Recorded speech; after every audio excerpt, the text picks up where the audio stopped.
Yellows with them on the side.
All right, mic check there. Can you hear me? All right, hey, my name's Rob McCann, and sitting next to me is Adam Conti. Don't get it mistaken. Two doors down, there's Conti's Coffee. Not the same guy, but he's right here next to me. We're getting ready to start the 2025 Mid South Regional Competition here. We're coming to you live, 1183 Brock McVeigh Drive in Lexington, Kentucky. And we've got a great contest here. We've got, what do we have? 34, 35 athletes here today competing. How many states will we representing, Conti? It looks about like 7 to 8, and it's ranging everywhere from just your local, like Kentucky and surrounding Tennessee areas, all the way up to Michigan, Ohio, and all of them. So, a couple Connecticut's and Missouri Now, looks to be the furthest. I did question there. This is a Mid South regional, and we got these Northerners coming down here to try to get on our turf and win our awards. I don't know if I like that. I mean, they won the war once, so why not Oh, come and do it again? oh, here we go. Here we go. All right, we won't go down that road. I forgot I'm sitting next to a former Army recruiter here. How many years did you serve? Been active for 13 years. Just started the reserve world. Living the dream. And we had a big announcement here. We wanted to announce here there's a birthday, right? What's Yes. that birthday? Today is the Army's 250th birthday. 250 years U.S. Army. Yeah, so been like the oldest branch, biggest branch, best branch. Hey, watch out, watch out. Okay, we've got cake over here too. Nothing like having a strongman competition with cake, right? Yeah. Cake's a staple of all strongman athletes. I think that's what separates us from the bodybuilders and the powerlifters. They all try to watch their Yeah. physiques, but us strongman guys, we're over here drinking beer and eating cake all day. You know Yeah, what I mean? like There's it's nothing one of wrong those with things that. like we weigh in 24 hours in advance, so why not sit there and get that quick carbs when in between events? Right. Lift heavy, live heavy, right? Yeah. That's what I think. Hey, we're about to start this contest with the log press. Athletes are going to have a 60-second time limit to clean the log and press away. We'll start with the ladies, the women's division up first. Um, Adam, what are our weights for that starting event? The starting event for the women's under 73 kilo will be a 140 log. Or sorry, we're under 150. The under 57 kilo will be a 100-pound log. The women today will be using a 10-inch log compared to the men's 12-inch. Just makes it a little bit easier for the smaller framed athletes to still get the good rack position and get a lot of power under it. Yeah, I think our ladies. I don't know. We still are trying to get our LED screen and everything up and going, but we should get started here.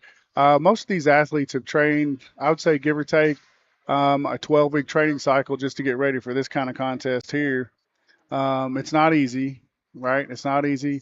You're going to see some of the athletes are probably going to be wearing some grip shirts that kind of helps the clean a little bit better.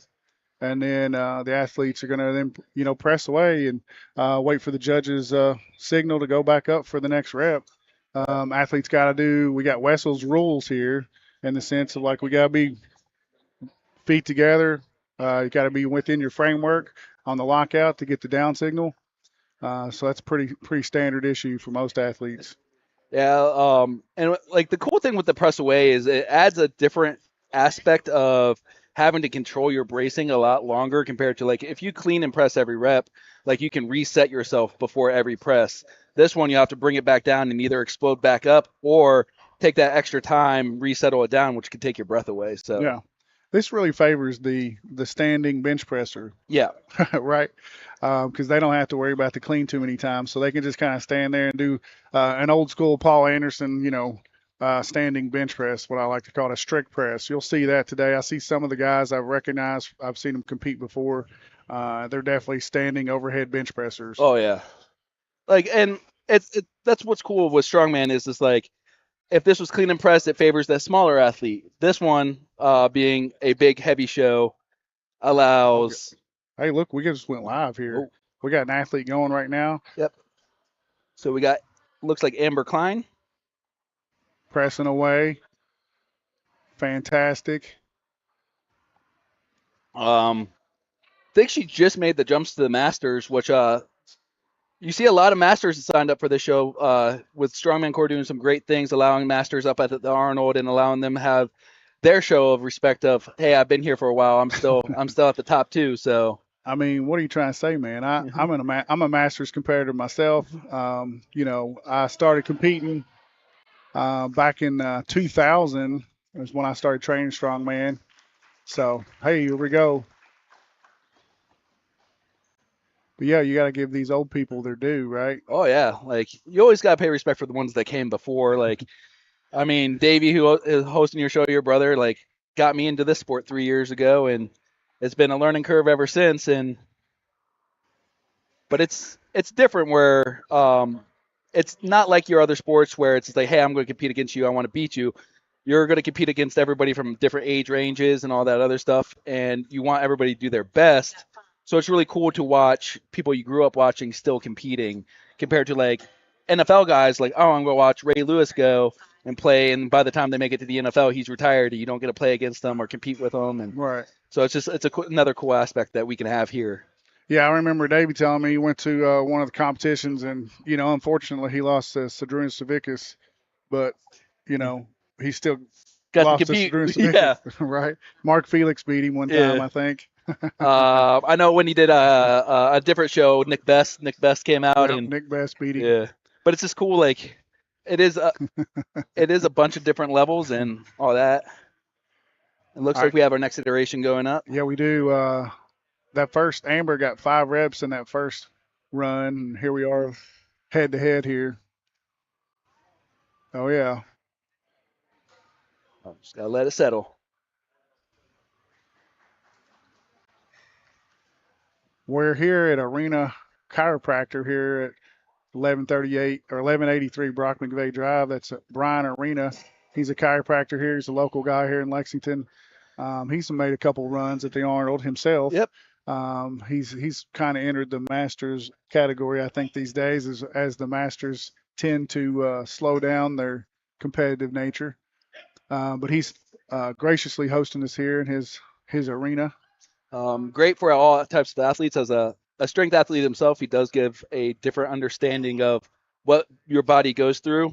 I've used them for the last 3 years, and he keeps me in check. And we had a great Fantastic. fight to keep that lockout up. Yeah. You see them kind of inchworming Yeah. up there to try and keep their balance because Yeah. it's sometimes it's lights out there at the top Yep. if you don't have the right kind of area. Nice solid performance from one of the athletes out of Tyler Young's gym Tyler Young, in there we Bowling go. Green.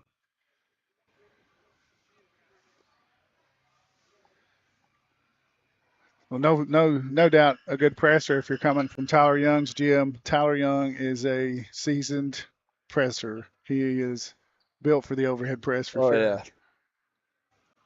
Now, if you come out of my gym, you might be really good at Atlas stones because that was probably my favorite event.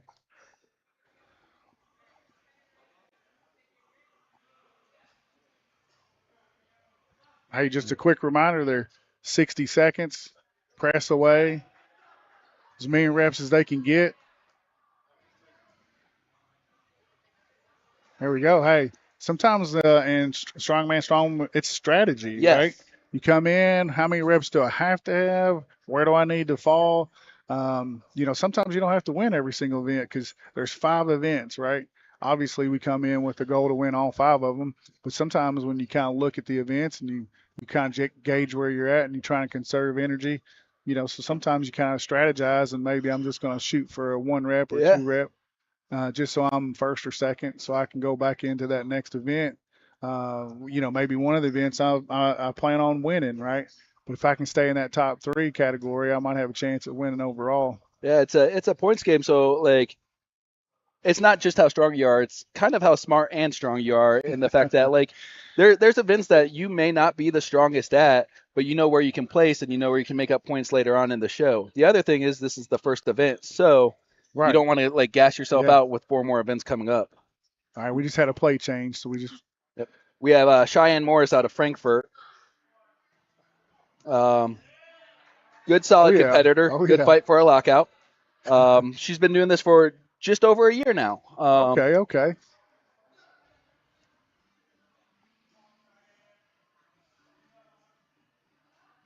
Big clean. Here we go. She gets it steady, Ooh. just a little in front of her. Yeah. Um, for you back home, that is a 180 log. 180 pounds. Since my elbow surgery, that's about my max. So she probably just beat me actually on Yeah. the overhead press.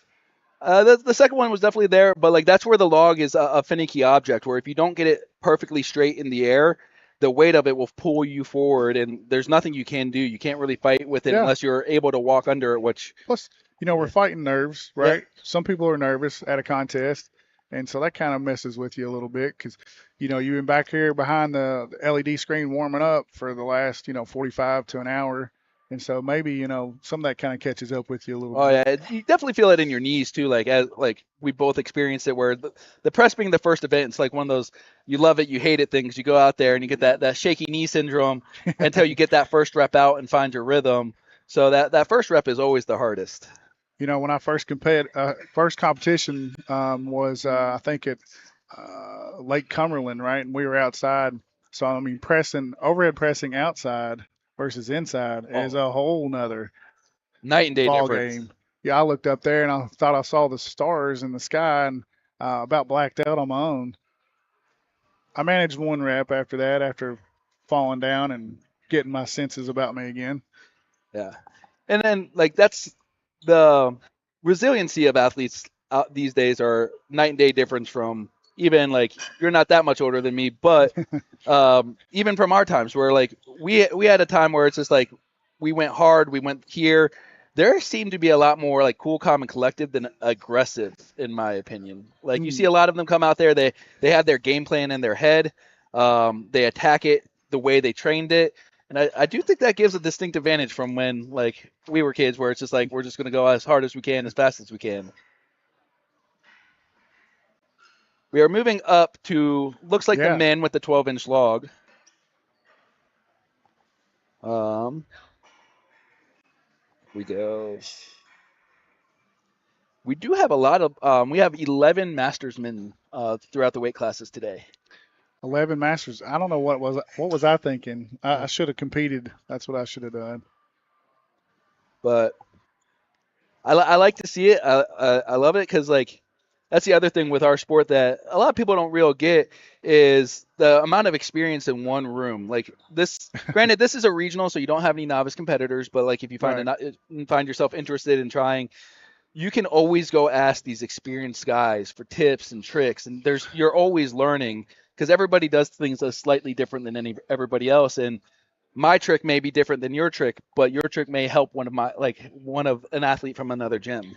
Yeah, I think that kind of goes back to the kind of the camaraderie that strongman competitions are in general. Like you might go to a powerlifting meet or a bodybuilding thing, and there's um, attitudes and turf wars and things of that nature. But you don't typically run into any of that in the strongman world.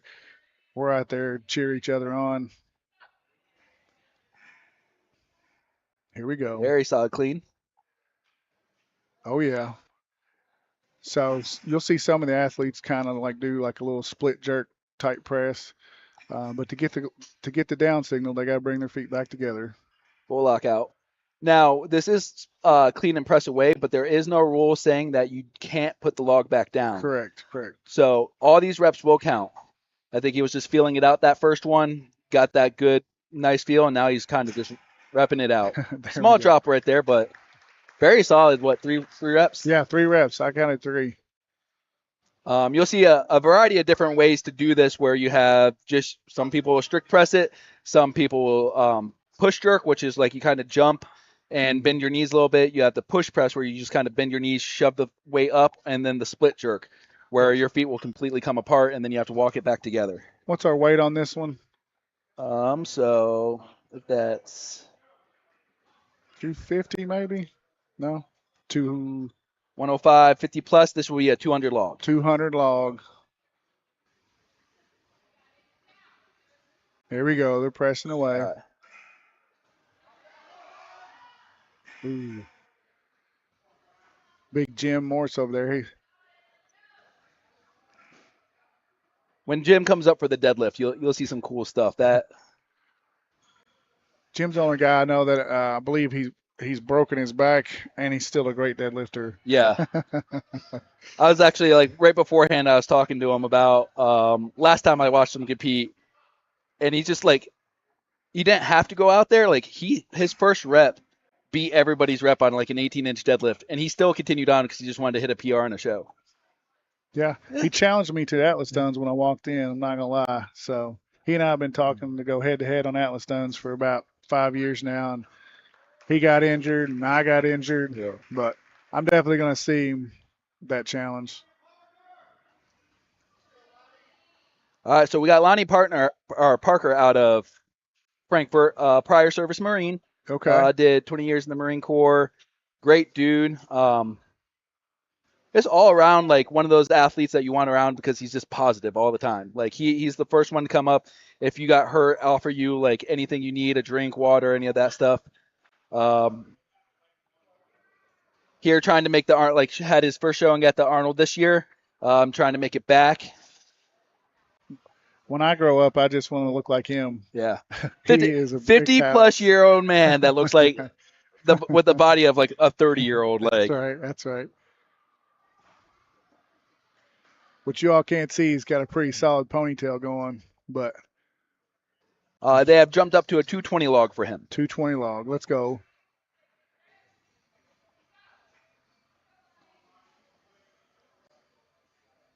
Oh, easy clean. I think he reverse curled the clean. Have you seen this guy's biceps? Yes. Very solid press. There we go. There we There's go. two. Keep it up. I know as a friend of his, like he has really been working on that dip and drive. It was very awkward when he first started being Yeah. a little older and prior service, but he's Well, getting yeah. there.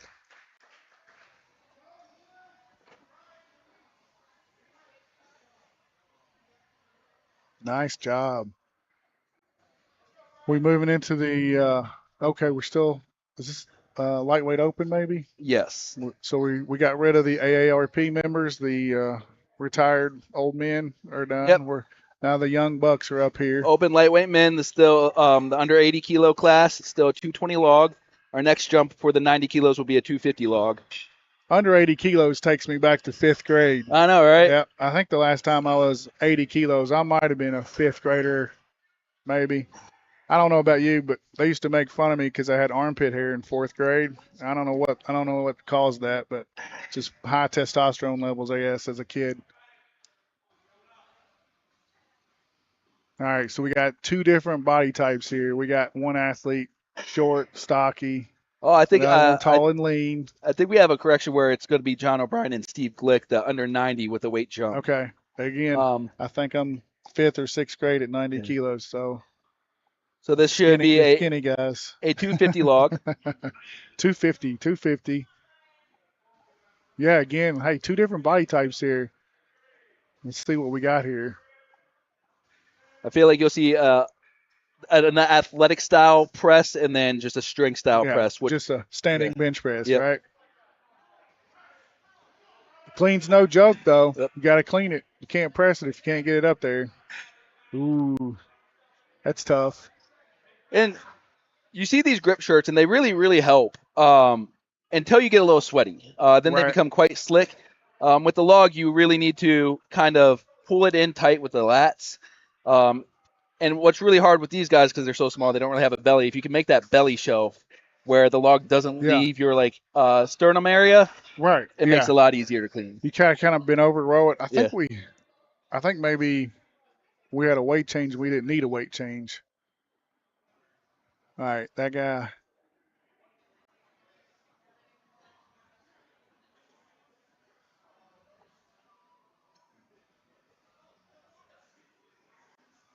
It does look accidents happen, guys. We say this is strongman. We don't say this is smart man. None of us are PhD mathematicians. And easy now. I'm a high school principal. I've got a few degrees. Now I remember we had a bus pool back Eagle Lake Convention Center in Lawrenceburg, Kentucky. We had a bus pool. We were inside and we were thinking like we don't want to turn the engine on too many times because of like carbon monoxide, right? And so we go through about 5 athletes pulling this bus. Athletes are in, I think it was an 80-foot distance, and athletes were getting some good times were like in the 18-second range, and but most athletes were between like 20 and 30 seconds, right? Well, little did we know these air ride brakes, right? Every time the bus driver pushed the brake, the air ride brake got smaller and smaller and smaller because the engine wasn't on to keep air in the brakes, right? And this poor guy got up there and he started ready, set, go. And for 60 straight seconds, the bus didn't move. And everybody before him had finished the event. So that just goes to show you, you plan for the best and sometimes things happen, right? there we go. Boom. Boomstick. Nice Here we speed go. rep. I'm not a mathematician, but they definitely took about 50 pounds off that. Yeah. So we had 300. Was that a 300 log there? Maybe. I think it was probably like the 260, 270 range. Yeah. Okay. Well, and what makes it hard is strongman. It's cool because you don't have standardized equipment. Like you could try. Yeah. That's what makes it tough. Makes it tough. Yeah. So you could train with any type of log, and it could be a 90-pound log or it could be a 135-pound log. So accidents happen when you get volunteers and stuff like that, and they instinctively go to what they know. Great control on that instead of losing it and throwing it. When I first started, you didn't have logs. That you couldn't find them. The only way you could find a log was at the contest itself. I remember training yoke. I would just train with a watch out. Here we go. We have a spill. We do have medical staff on hand, so hey, that's what emptying the tank is what it looks like, right? Hey, some people full send every event. You have Steve right there, who took the low spill. He's out of B Strong Gym and the Newport. Ben Eisenmonger. Yeah, that's Ben Eisenmonger's guy. Yep, up there in the Newport, Dayton, Kentucky area. And if you probably can't see him, but Ben Eisenmonger definitely has his cutoff T-shirt on because he has gigantic biceps that he wants everybody to see. By the way, those Pro 231s they don't like sleeves. I would say at some point he'll have his shirt taken off, and I'm surprised he doesn't have his championship belt he's wearing because he likes to wear that every now and then too. Another good gym to go get a good strongman core show in. They recently had Cincinnati Strongest Man. 50 some athletes, I think. It's nice to see that. That's one of the cool things with strongman core is you can have different shows in the same state with different gyms and all that other stuff, and but it's the same atmosphere like everywhere you go. I think that's one of the big things that they have here that you don't see in a lot of places where everybody supports everyone, even gym owners and different coaches. Oh, yeah. I remember when Ben was an up-and-comer. Back then, I beat Ben, but he and I have not gone head-to-head in his peak now. He definitely beats me, I think. I definitely think I lose to him now. Here we go. And if you want to wear a snapback hat and press, hey, go right at it. Look at this guy. I'm a hat wearer. You're a hat I'm wearer. a I hat don't know. wearer. I So think I'd have to turn the bill around backwards, maybe. I feel like I might hit it or something. I don't know. for me, it really depends on the log. Like Yeah. sometimes when I'm going for a heavy log, I like to have the bill forward because it gives me that spot where like if I hits above the bill, that's where I know to press my head through to finish out the press. I think I'm more of like a Sylvester Stallone guy, over the top. I'm going into that event. I'm going to turn that hat backwards, right? Lock in. That's a little throwback to an 80s movie if you like over the top with the Sylvester Stallone. And that's an arm wrestling one, right? It is. I mean, good transfer for like some of the big dudes in this world, like Eddie Shaw, Martins this year. It's gonna be arm wrestling. So I'm sure it's humbling to have Brian Shaw at 6 foot, 1 million inches tall, 425 pounds to go get beat by Devin Leverett in arm wrestling, right? When he's not nearly the same size, It's a humbling experience to see these professional arm wrestlers sometimes. we are moving on to the Master Super Heavyweight men. So this will move up to a 260 log. This is Masters like I low key always wait like joke saying I wait till the day I could get Masters, but Masters weights are just getting up there now these days. Like they're comparable to the rest of the open class. I was going to tell you, speaking of arm wrestling, back in the day, World Strongman had arm wrestling as an event. Yes. And Nathan Mega Man Jones went against Samuelson, and Samuelson actually broke his forearm. Yeah, he snapped his forearm in the middle of it.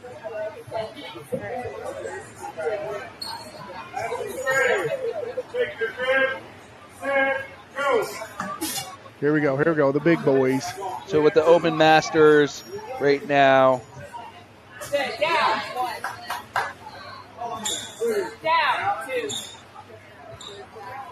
Down, three.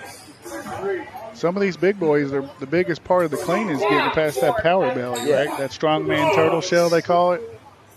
Down, five. And here's a really good example of you see a nice push press drive and then a push jerk where he's dropping his knees to fall under the log. Both perfectly legal. It's just what's the most efficient for you. One of the guys is driving a lot of power out of the hips. The other one's driving a lot of power out of that belly, that power belly. That goes back to that cake and beer these guys drink probably. I will say this as well, like probably one of the only sports that you'll see like after all this guaranteed half these athletes go out to eat together and get like drink some beers. I feel sorry for surrounding restaurants here. I don't think they're prepared for the amount of food that's going to get eaten here shortly after this contest.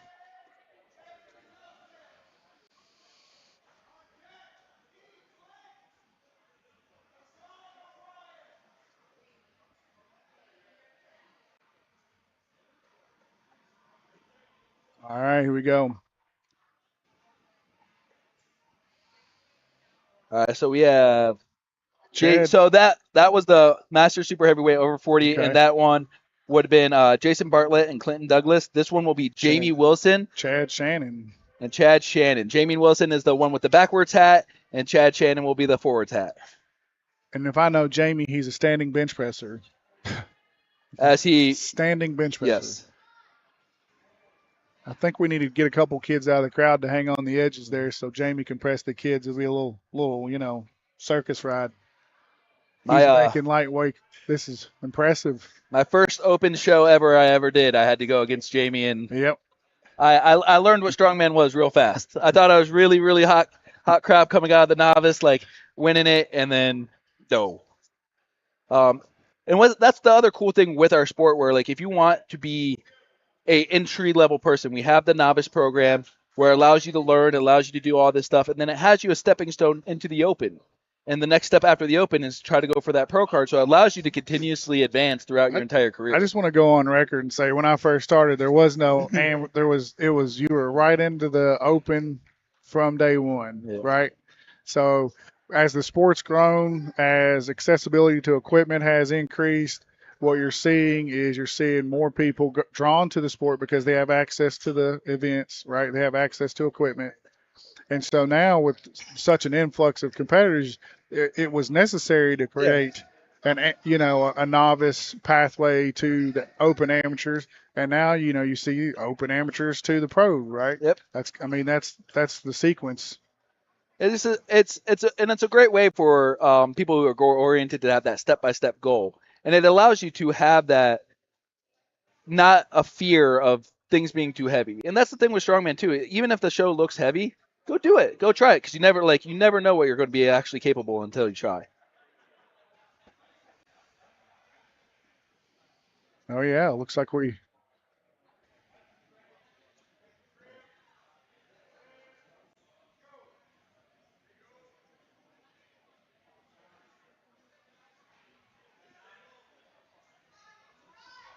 So it looks like we have the under 90 men, so Steve Glick and John O'Brien. Yeah. We're fancy. We even have their little names underneath the screen, by the way. I didn't even know that. Did you know that? Nope. I didn't know that. So John O'Brien going for his press right now. Soldier out of Fort Campbell, Kentucky right now. Awesome. He is coached by Pro 105 and the current Warrior Fitness Team Strongman, Vince Wilkinson. Okay.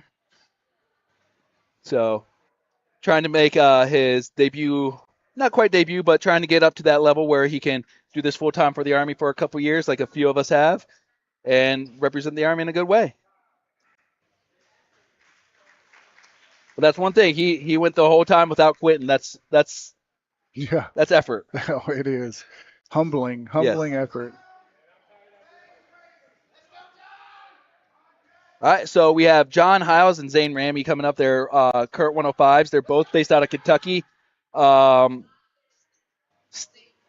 is out of the Newport, Kentucky area with Be Kind with Ben, and then Zane is over in the Louisville area. I actually knew John a little bit before either of us ever did Strongman, because we were both stationed at Fort Campbell together about 10 years ago. And it was one of those things where like we always saw each other in passing. So like when we saw each other here one day, we're just like that Spider-Man meme. I mean, no offense here, Adam, but John doesn't look nearly as old as you do right now. I don't. What's up with that? He didn't spend as much time in the Army as I did. It ages you. It ages you. He actually he's recovering. He's 10 months post-op of a femur break. Whoa. So this is his first show back coming in, wants to come in strong and show that he still has it. I know Ben speaks very highly of him. He's definitely one of Ben Eisenmonger's proteges. Yes. So we'll see what he can do here. A femur break, though, that's no joke. That's a serious injury. But he looks ready. I mean, definitely, the guys are standing there. They're not necessarily eyeballing each other, but they're pacing back and forth. They're cool, calm, collected. Intensity's about to happen here. We jumped up to a 280 log.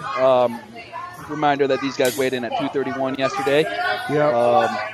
So over body weight. This is one of those things where rhythm and keeping it stable will come in play because it is much bigger than they are. Big roll. Here we go. Both solid clean. Yeah. Good solid rep for Zane. Uh-oh, we got a hammy. Or walk it off. Could be a little quad. Well, I think that's the leg he had surgery on, so it's probably feeling a little. Gotcha. I talked to him before this event. This was the event he was a little nervous about. So it could be a little bit nervous. Could be. I expect to see him come back in a couple other events. We have 30 seconds left on the clock for Zane. Zane looks tough.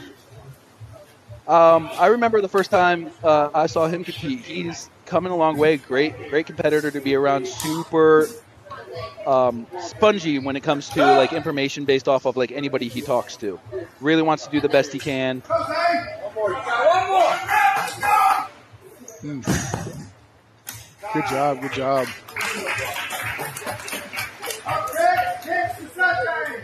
So we have Nick Sasente next for the 231s. This past year at Nationals took 5th place, so a very solid competitor. I think he's going to need about, what was that, maybe more than 4 reps here? Is that what Zane got maybe? Think about there. You might see some strategy play out here. Again, like I told you, sometimes you don't necessarily have to get 10 reps to win everything. He's out of Connecticut Lightning Gym, trained with Rob Kearney for a little while. Great Olympic lifter from what I've talked to him about. Hey, claim to fame, Rob Kearney killed me in 2011 at Tunica, Mississippi. I watched him clean and press the 180 circus dumbbell for 9 reps. And I don't think I got a rep, actually.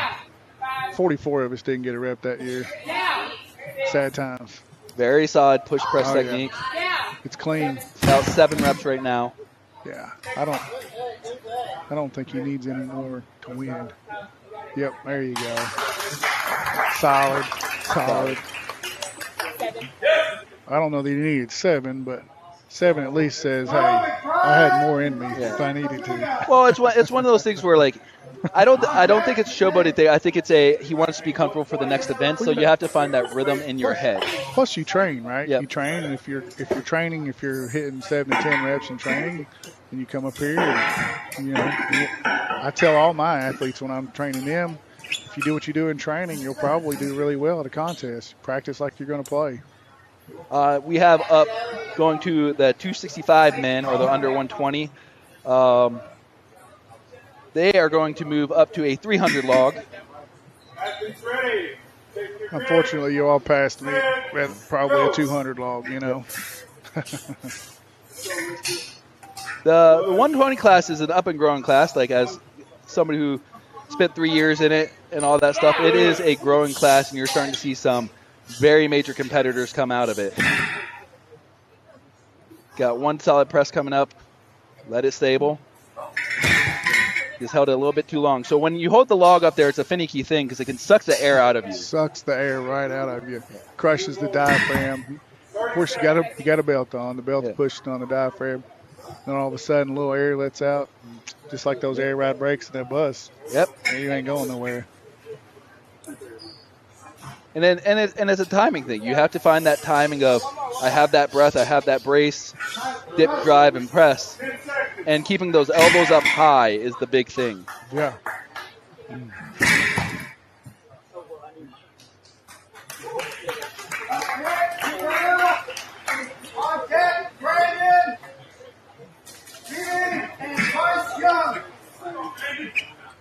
All right, for the last of the 120s, it looks like we have Mikhail Kaluku. Sorry if I butcher your name. It's okay. I've been called Davey most of my life. Well, he's the better brother. I'm just joking. I'm just joking. I might be a little biased. This might transition me into that, how Davey and I were actually triplets once upon a time. But my brother Davey ate the triplet, and that's why he's double your size. That's why he's 320 pounds and I'm 250, right? Oh, just barely.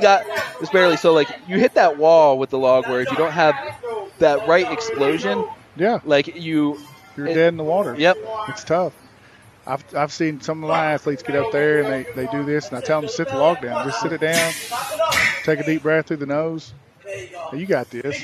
Come on now. Big dip, big drive. Ooh. Take a breath, step back, shake it off. There's the call right there. A 300 log is no joke. You think the 265s at Nationals 2 years ago had a 300 log. So 2 years coming to a regional show, technically normally a little bit lighter than your national world level stage, but we're hitting the same weights now because everybody's getting that much stronger. And again, I go back to it's access to equipment. It's access to gyms that cater this, Fit for Life, which is on the back of the T-shirt. One of our sponsors is a well-known strongman gym. I've got a gym myself in Cynthiana, Kentucky called BBR Strength Fitness. We just mentioned Tyler Young. He's got a gym. Ben, Ben Eisenmonger up in Erlanger, Kentucky's got a gym. if you're in the You North know. Carolina area, you Yeah. got Spider Strength.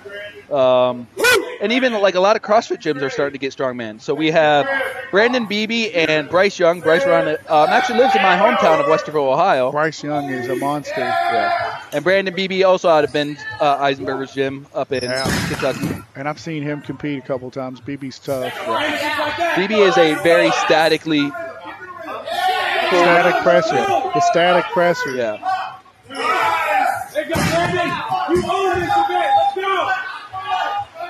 Looks like Bryce might have something going on.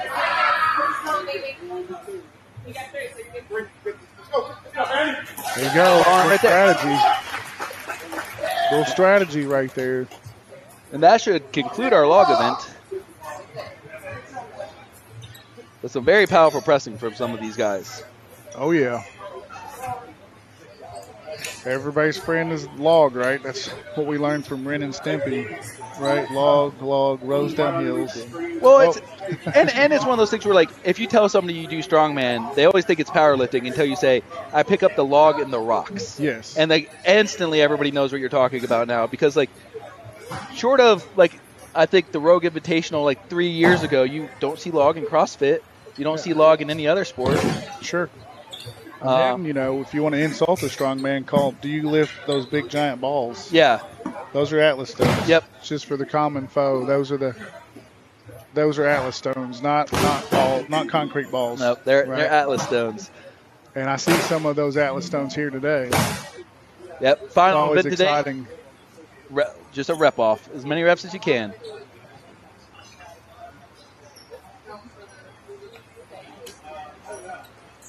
All right.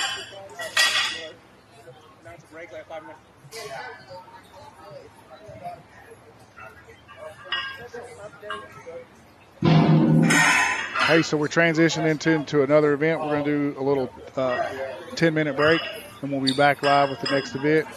Stay tuned. Should be the Max Husa bag carry. Oh, Husa bag carry. That's interesting. I haven't seen that yet. It's always been like a metal Husa stone. So this ought to be good.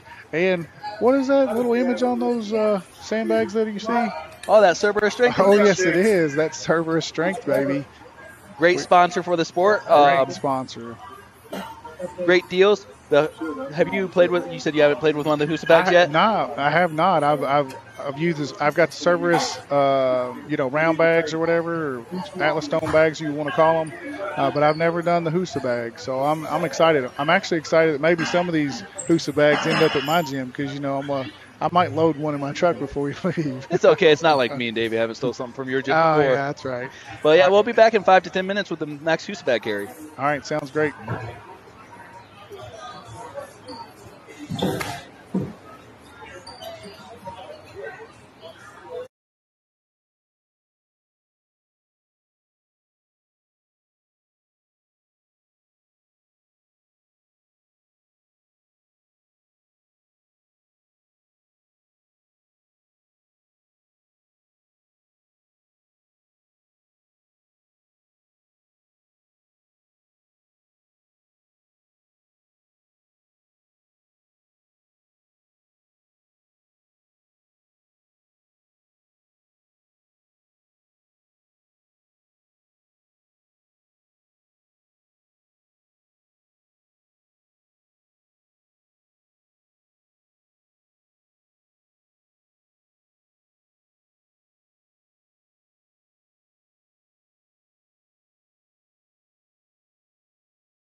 All right. Hey, we're back.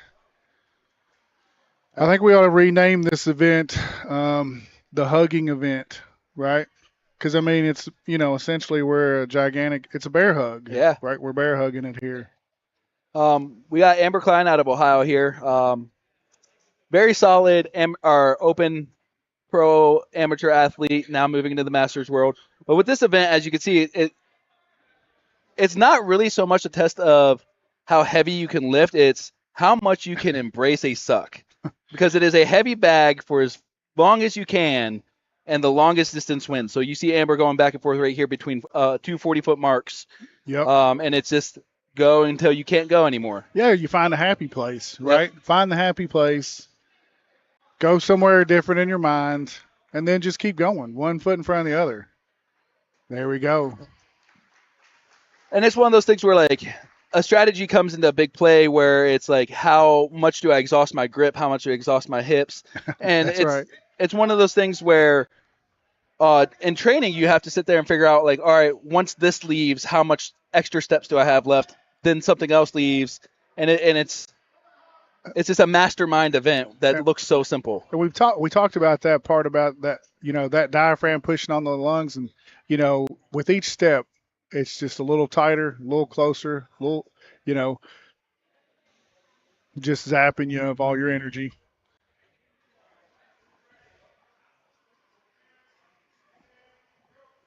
And we got Here we two go. head to head, so they have 30 seconds to pick the bag and still be able to walk. I saw two different strategies there. I saw one athlete lay the bag down. I saw the other athlete go with it standing up. So that kind of, again, it goes back to like what works for you, right? You got to figure out what works for you. And And then it's a foot race, right? Yep. And you see two different strategies here where you have looks to be Katie going very quickly, and then you have somebody going slow and steady. Right. So Well, it's the tortoise versus the hare. Yep. I mean, it's a story that's stood the test of time. Now I will say here we got a flat tire here with the shoelace coming Yep. out. So hopefully that doesn't play into this. With this kind of moving Yes. event, some loose laces might be a problem, a recipe for disaster. Maybe we don't know. We'll see. Hopefully it doesn't happen. We got a reset over there. Again, it's max distance, right? Yep. As max long as distance. the bag doesn't touch the ground, you can keep going. That's right.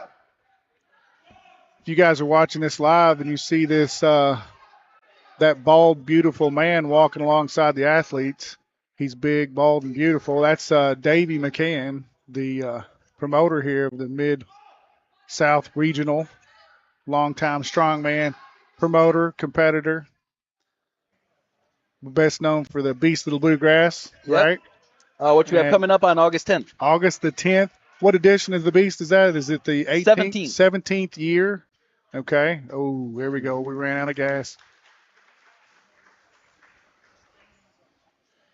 He's also best known for eating all leftover food. That's what it was like growing up with him, I didn't always get to, we got chicken nuggets. He ate the last one, right? He ate the triplet. So what you see for those who are watching is they pull out a wheel to measure the distance if they don't make it to the line. If they cross that line, it is immediately counted as a 40-foot mark. So it's real easy to just kind of do the math times however many times the bag passed. But sometimes you drop in the middle and you have to add every inch counts. So got to be out there. I'm not going to make any comment there. You kind of set yourself up there, Mr. Conti, with every inch counts. But I'm going to keep this a family show, right? Right. Again, big bear hug here. Yep. Get that bag up, get it settled. A lot of athletes are going to sit into it. They're going to kind of get it up high on their chest, on their belly, and get their hips under it. And hips under it, and just kind of let it sit there. And then hopefully, I wouldn't say you should hold your breath, but figure out how to breathe, because you need to figure out how. If you're going to do well in this event, you got to figure out how to take in some breath, because oxygen is the final electron acceptor in the electron transport chain, and that's cell respiration. And that bag sitting on the chest, it's much like a boa constrictor squeezing you tighter. So every breath you take, you actually get a shallower and shallower breath as that bag sits on your chest. I used to have a Burmese python. It was 14 feet long, and named him Big John. 8-pound rabbits every 2 weeks. I know all about it. So we are now moving up to Cheyenne Morris. This bag, the bag before was a 176. Now we're moving to a 220 bag. That's just a big bag for For the most people. females. It's the female athletes too. Yeah. They're holding their own here. You think there's some Army recruiters right next to us right now that bag will give them a run for their money. Definitely. Hey, we noticed these bags. If you're watching there live, that's a Cerberus, three-headed dog there on that bag, and we appreciate Cerberus and their support for this strongman competition. I do appreciate Davey's artistic knowledge of let's put the event that makes people fear the most right on the T-shirt too. So, That's right. oh, that was a good pop by Cheyenne to get that nice and high. Just a little walk, Yep, all it 40 is a feet, stroll. 40 feet turn. Like you've been in this for a long time. What is your mentality when you are walking under that weight? I'm telling you, my biggest thing is to start off. You start off with a good grip. That's critical. And then if I can get a good set, a good grip at the start, then you just kind of lock in, ignore the pain, try to figure out how to breathe, but not breathe in a way that crushes the lungs and the diaphragm, empties me out, and then just keep going. I try to find a focal point, whether it be the ceiling or it's something, but try and figure out a focal point to kind of focus my eyes on. I just keep walking forward and listen to the judge. Judge is going to tell me when to turn, and so and just hopefully I can make it. This was not a terrible event for me back in the day. Um, I came in first place in Tunica, Mississippi in this event, 360 feet with I think it was a 400 Husa. So, It is one of those things where it's just like my mentality is like once I get it comfortable in my hand, I just Yep. kind of do that turn your brain off type Yeah, thing. absolutely. Like find that favorite song and just play it on repeat in your head Channel. until Yep. next either A, like the bag is gone, or you fell to the ground. It's one or two is going to happen. Now I've seen a couple athletes here go full send on this one, and they end up kind of Supermaning. Oh yeah, on especially that. when you do something for like this for speed, like trying to bring it over a Yeah. bar or I was thinking about that just now. You think about, the old school Husas, which are either metal or concrete, and an athlete kind of falling forward on it. These Cerberus bags are perfect. I mean, yeah. you fall forward on something like this, you're just falling on a sandbag. Yep, and you're not going to get hurt. I believe Davey's going to put these, my brother's, he's going to have these sandbags as pillows in his master bedroom later on. His wife Lauren's going to really appreciate that. With wives and spouses, significant others. Like you can't do this sport without the support of them. Number one fans. Number one fans, and then it takes a toll sometimes. So you have to have that like good understanding of like even in training, you can't let training come in front of family first. Like it's one of those things where you have to have that happy medium. But if you have Sure. that spouse or support chain, you could go very far in this sport. There we go. It's a commitment to the training. When I was at my prime there, I was probably getting 30 hours in the gym a week. I would always wait till the kids went to bed, and so I lifted most of the time at that 9, 10 o'clock time to midnight. For you guys just tuning in, when we do organization and the order of how we do the next event, it's normally first place goes last in that event. Reverse order, yeah. In reverse order. Right now we have Jim Morris and Brian Packer. They'll go head to head because they're the only two, but both solid athletes, both did great in the log. Let's see what they do here. Yeah. Big Jim there, aka the Silver Fox. There's a 265 that has that like on his belt, so I think it's trademarked now. Okay, all right. Well, look at him. You can see him in the background over there laughing at you. Here we go. You see two different options here where some people do opt to wear gloves and other people opt to just chalk up. It's a comfort feel. It's whoever feels the best. Some think gloves work really well. Yeah, it comes down to kind of like I said, that first initial pickup. If you can lock that in and that feels better with gloves, you wear gloves. If it feels better with chalk in your hands and that kind of thing, then that's what you do. I think what you don't realize, if you're watching this, is your grip is one of the things that kind of starts to fail on you as that sandbag starts to shift down in your lap. All right, so we saw the tortoise versus the hare. Looks like the tortoise. Here he comes. Yep. And one good thing you see with our judges is There he is. you can't see when you have passed the line, so they have to tell you when to turn to ensure that you got your 40 feet. Yes. All right, you're going to see probably one of the improvisations of how do you get the sandbag back to the start line, Mr. Conti? What do we? Well, our helpers, and I tell you what, you can't do a strongman competition without a good set of helpers. They're coming in with the dollies, and they're going to reset these bags back at the start line. You can't do any show without the helpers. That's right. As somebody who's been on both sides of it, the helpers are key. I also think that like being a helper is the hardest workout you'll ever get in your strongman career. I highly suggest you try it at Yeah. least once. I know Strongman Corps is looking for volunteers for nationals. If anybody's out there watching and want to sit there and get behind the scenes, but you get some great experience. You get to see some cool implements, and it's fun. Like you get to see behind the scenes of how a show works. So when you're an athlete, you understand, hey, I know why that I have to wait a little bit longer than I would in training. You see all that. But like yeah, helpers are key for any type of show and organization like this. And I'm glad they got the dollies this time. That's right. There's been many a time we did not have dolly, and we had to pack them back ourselves. All right, we got Lonnie Parker up, Big L train. Let's go, Lonnie. and he just manhandled that bag straight He up. did. Like I said, this guy's a professional curler, I believe. Yeah. There he is. I mean, he's going back to his Marine Corps days. I think Yes. he's ruck packing it. He's coming out of it.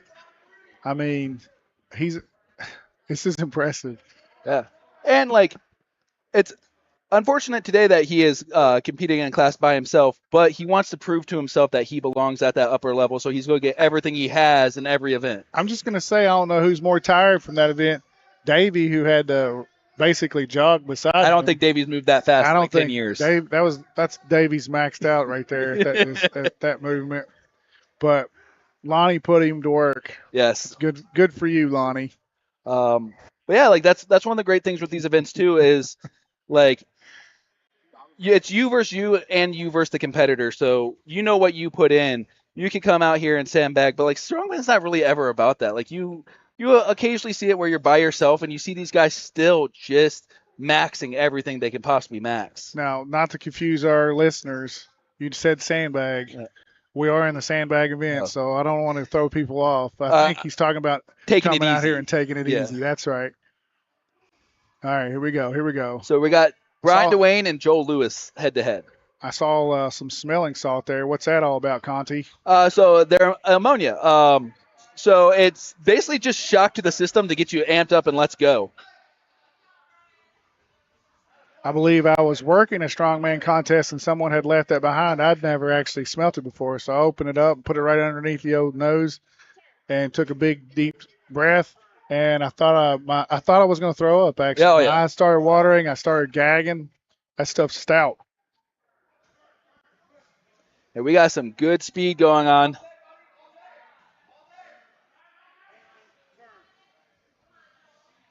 These guys both have good grit, good fight. Yeah. You may not have the best grip, but like you could still just keep going. Brian looks tough. Oh yeah. I anticipate maybe there's Nice a little reset. Yeah. That's one of those things where the smaller guys without the belly can do those resets very well. The one drawback though, that reset, you don't think those quads are fired up. Yeah. And then you come out of that reset and you're like, whoa, baby. Yeah. We got the look of pure determination, and there we go. There's your nose dive that you're talking about. Yeah, hey, good. Yep. Hey, he was full send on the log. He's full send on the sandbag. Hey. I don't know. He's going to get locked in on this deadlift here. That next event, we might see a little something else. Oh yeah. Great maximum effort from Brian. All right, good job. Putting on the show, entertainment.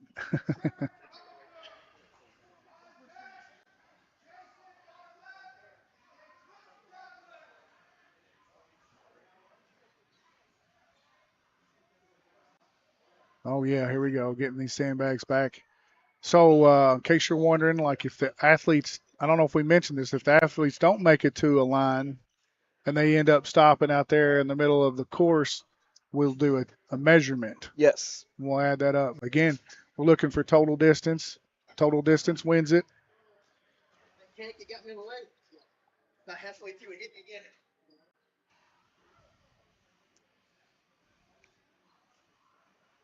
again. Again, the Cerberus bags are just, you can't praise those dudes enough.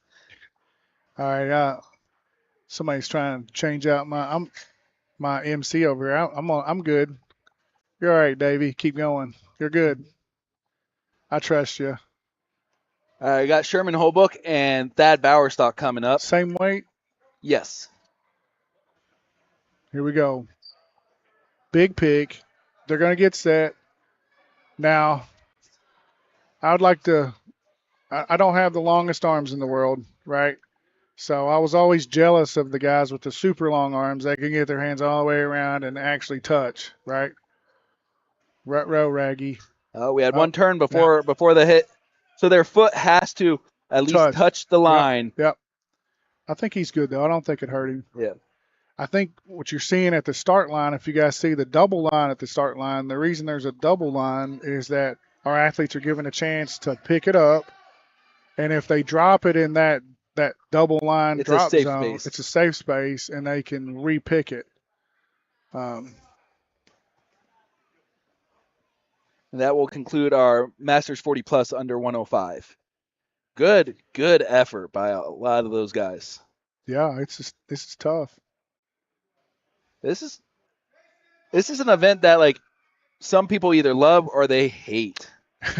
Or love to hate it. Yes. Now,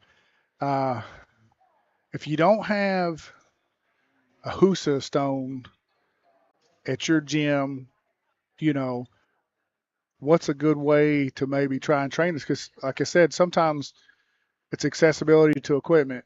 And if you have access to stuff, obviously, if you guys are interested, you can get on Cerberus's website and purchase these. These are awesome.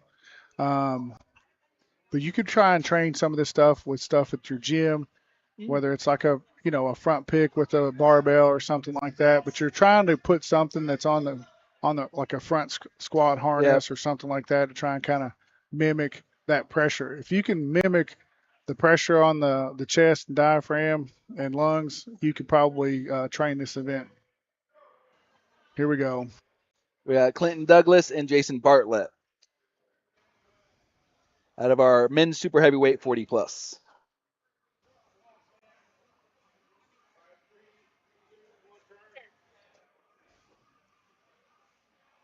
And you see a couple of the athletes have still wearing the grip shirts, right? Yep. That little the grip shirts are great for keeping that traction and tension. The grip shirts also look really great at the dance club, right? I'm sure the reflection off the lights on the dance floor are great. Yeah. They're sparkling, look like rhinestones, but they're not rhinestones, right? They're just little rubber pieces. And we got Bartlett is from West Virginia, and then Douglas is right down the street in Georgetown, Kentucky. Georgetown, Kentucky. Home of the Tigers. I went to Georgetown College, by the way. Just a little shout out there. But it just shows that like we got people from all over. All over, different professions. That's another thing Yeah. that I always thought was super cool. Is like, I've been in education for 20 years. I'm a high school principal now. We got guys that are lawyers. We got guys that are retired military. All kinds of different guys. Davey's if you don't know, my twin brother is a forensic scientist for the state police. Yeah. Always an interesting job. Chad Shannon back in the day was a nurse. I don't know if he still is, but nothing like having a 6'7" nurse walk in on you. Yeah. You're in good care.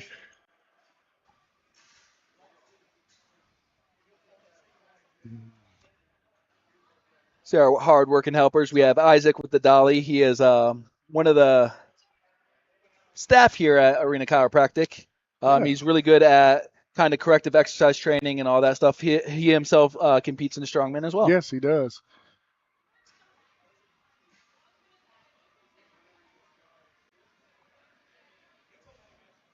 Oh, big Jamie over here.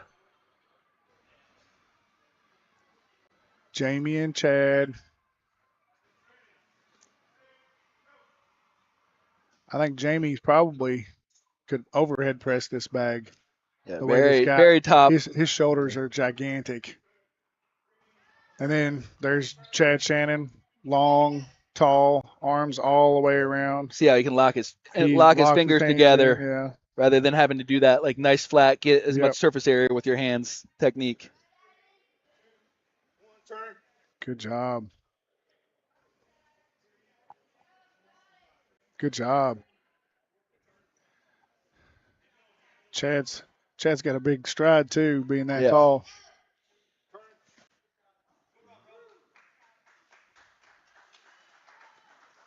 All right, let's see what happens here. Yep. Chad's got a chance here if he's trying strategy here. Hey, there you go, right there, There just you like go. that, yeah. Let's see what happens. See if he can keep going. He's still going. Made it in. Good job, Chad. Hey, I can say from experience, the helpers appreciate you making it back to the start line. Don't they? Don't they? I know I always appreciate that. I just had to stand that bag back up.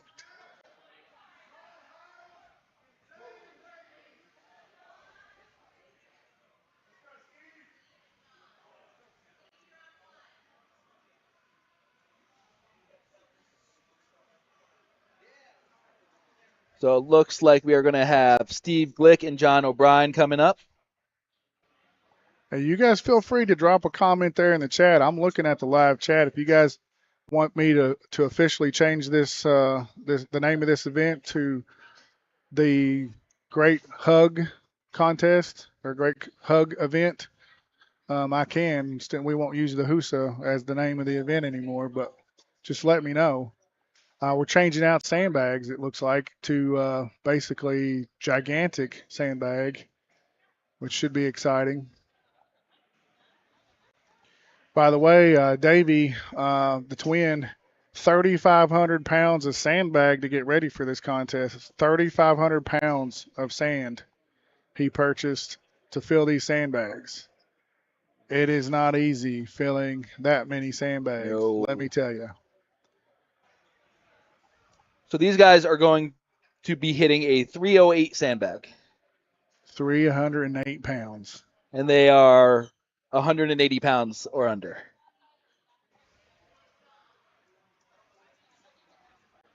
That's a big bag. That is a big sandbag.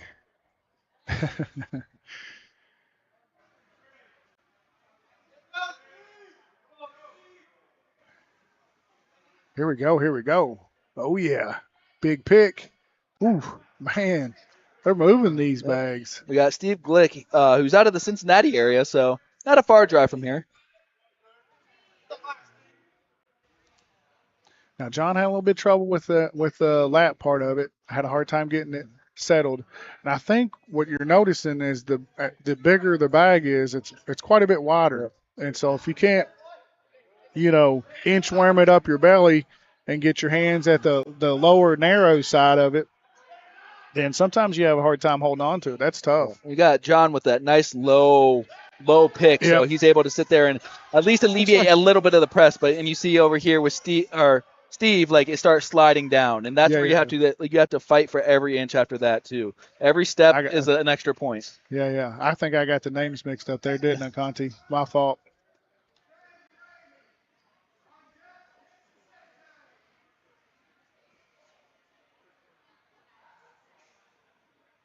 All right, now we are moving to our 231 men with So we're seeing something here with that one sandbag. If you're an athlete and you're trying to think strategy here, that one, when he dropped it, he let it fall back towards him. If you're going to drop it, try and push it out there in front of you. I mean, again, as Mr. Conti has said, every inch counts here. So we'll be moving up to the 231 men where they will jump up to a 353 sandbag. 353 pounds. So like roughly, if you were to look at the 308 sandbag and the 353 sandbag, they're a night and day difference. You wouldn't think it would be that much, but it is a heavyweight man versus a middleweight man, like in pure size comparison. Looks like Mr. Reed is keeping those big bags warm over there. He's been sitting on them for quite Yeah. some time. Trademark Silver Fox right there. Oh, there, that's who it is. Yeah. Okay, he's out of that Kentucky Strength Farm. Yep. Kayla Daly and crew. Yep. Very powerful 265.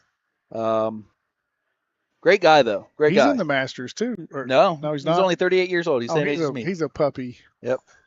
He's a young pup. He looks 90, but I'm sure some days after training he feels 90. It's great because we like if we could pan to the crowd and stuff like that, you'll see a lot of athletes that like have already either made their qualification and stuff like that here supporting other athletes, other gyms. Speaking of qualifying, what are we here for? What are these athletes here for? Run it down for us. You've kind of made that pathway to the Arnold. What's this mean to the athletes? So first place for a regional event like this is an automatic bid to the Amateur World Pro-Am at the Arnold Classic in Columbus, Ohio, which is kind of like the cream of the crop of our world. Yeah, it's a big deal. It's a huge deal to make it there. And then depending on the number of athletes in the class, you can also bid for a national spot, which also is a big deal in our sport. Because you get the best of the best athletes from across the nation at nationals, and then you get international athletes at the Arnold. Well, as Conti has alluded, the width of the sandbag has increased significantly. Again, 353 pounds. And you got John with that double hop to get that nice and high. Get it high. And you got his hand placement nice in that little crease. He's got his grip shirt on. Now we're going. Zane's off and running. Yep. I mean, now it's a little bit of a foot race here. Yep. After Zane had a little, set in the lap to get set. I think these guys are just going to go until one of them gives up. It's going to be one of those things that, honestly, on an event like this, head-to-head, I prefer it because yes, you can edge yourself to go a little bit further because you see that guy right there. If you're just standing out there by yourself, it's tough. Yeah, John going for a reset. Head, and these guys are going head-to-head because they're close in points, right? So really, these guys are probably just 1 point away from each other. There we go. Yep. Very tough. Zane, yeah. Zane just edged him out a little bit. But you can see the toll that it took on both of them. Oh, yeah. But, these guys train, right? So they're training. They're ready for 5 events. I mean, this is what kind of really changes it from like a powerlifting kind of thing where, a lot of your powerlifters might, train, squat, bench, deadlift just individually, right? And then every now and then train them together. And strongman, you can't. And I'm not trying to bash powerlifting. I love powerlifting, by the way. I'm just saying it's a little bit different here in strongman because you got 5 events. You got to train them all because it's a long day. Mm-hmm. And then there's so many nuances about each event that cannot be, taken for granted, cannot be misunderstood. Whether it's, the width of these sandbags. I mean, I'm sure that's something. I would venture to say most of these guys today have not touched a Cerberus Husa bag. Would you say? I would say it's probably 60-40 because I like walking around talking to them because I like to get to know everybody. A lot of them did end up purchasing them. They were on back order for a little bit, but a lot of them did end up purchasing at least 1 or 2 of them. Maybe not like the size they 100% needed. Yeah. But a lot of them did get a chance, and Cerberus has been doing a great job of shipping those out. Good. I'll tell you this, sometimes in even my gym, a big sandbag like that doesn't get a lot of love because it takes a lot to warm up to something like that. Here we go. Had a small little stumble at the very beginning, but that's why we have that safety zone up in there. Yep. Here we go. Making the turn. Pretty solid. So you do see some people opt to wear the belt and don't wear the belt on this, and that's one of those personal preference things where it's what you trained, however you trained it.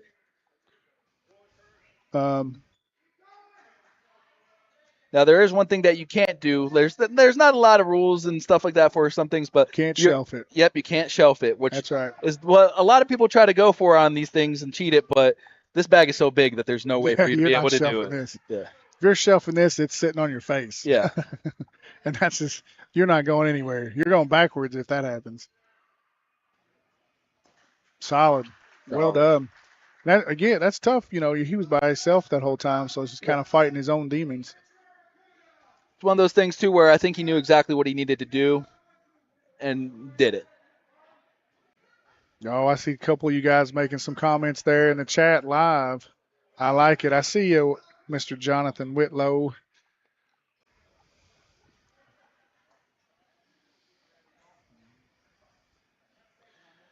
We got Grizz ain't strong.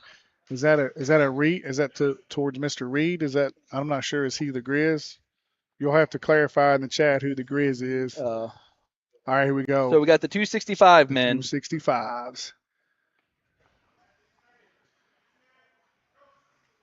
These are the kind of fit and kind of fat guys, right? Yes, is that what you say? 265. You still think you're pretty fit, but you're also 265, which so you're kind of. I like to call it the beer drinking dad group. There you go, beer drinking dad group. Because like it is one of those things where it's that happy medium in between the big open guys where you see on the huge stage putting up these numbers and the super athletic 231 men. Right. And it's nice because it's kind of like a hybrid athlete area. As you saw there, we had a judge do her job of make sure he crosses that line because we want everybody to have a fair fight. That's right. I think the 265s are the guys that are like, I don't want to accept that I'm a heavyweight, a 308, right? Or I don't want to work hard enough to get down to 231. Yes. That's a 265. And that's why you see them using the same bag right here as the big boys, right? No, they're doing the same one as the 231s. Oh yeah, so, that's right. You'll see it's kind of that where I say it's a mixed hybrid because some of their weights will be the same as the open men, the big guys, and some of their weights will be the same as the 231 men. Strongman Corps is doing a great job of creating their own class for them, and they're starting to get their own weights and all that other stuff, which is great because you want to see everybody do what they can do. Now, if you go back to 2004, you're either 231 and under or 231 and over. Yes. And that was it. There wasn't a lot of gray area. And that just kind of a testament to where the competition has, the competitors and just how it's grown so much. I remember back in the early 2000s, 2000 to 2004, in that time frame, you had one contest, right, in Kentucky back then. Brian King was the promoter, and you might have to drive 6 hours, because he might have been in Paducah or he was in, Lake Cumberland or something, and then I'd have to go Morgantown, West Virginia to get into another contest. It's just how it was. And now, one thing I know my brother and I always try to do here for the state of Kentucky is put the contests locally here so our athletes can compete local, right? They don't have to travel too far. And we've got some really, really good competitions here. Yeah, I was brought up by your brother coming into this sport as I came here to be a recruiter. Always loved strongman my entire life, growing up in Columbus, going to the Arnold and watching it. Just never knew it was a weight class sport until I moved here. Yeah. And then but that's where you fall in love with the sport and the community aspect of it.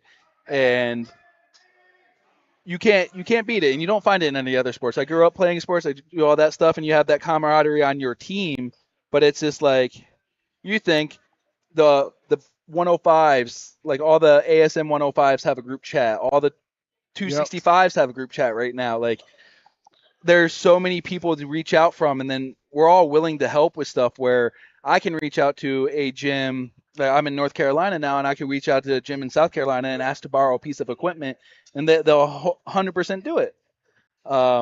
Because there are so many shows across the nation, and the best way to look at that for Strongman Corps is just look at their social media. They've doing a great job of showing what's coming up and all that stuff. So we've just had a bag change. What did we go up to here? We are going to the big boys right now. So they are going to go up to, I believe it is a 400 bag. Yep, super heavyweight men will be doing a 396-pound bag. Let's call it 400. Yep. It just sounds better. I know we've got kilos on the bag for those, for those of you all listening. but these kilos, it's 400 Yeah. pounds. Cerberus is 400 pounds. technically a UK company, so they do everything I in know. kilos, but Gotta love the metric freedom system. units. Freedom units is what we say. The standard, the internet. Oh, look at, hey, this is the first time we've seen a bottom grip. Yep. Bryce Young just threw that up like it was a small child and is just carrying it like he's taking his son for a walk. But his son's not 400 pounds, right? I hope not. Oh, man, look at the size of him. It might be. He might have a big kid. Yeah. They got Brandon Beebe. Once he got his footing in, he is doing a solid work as well.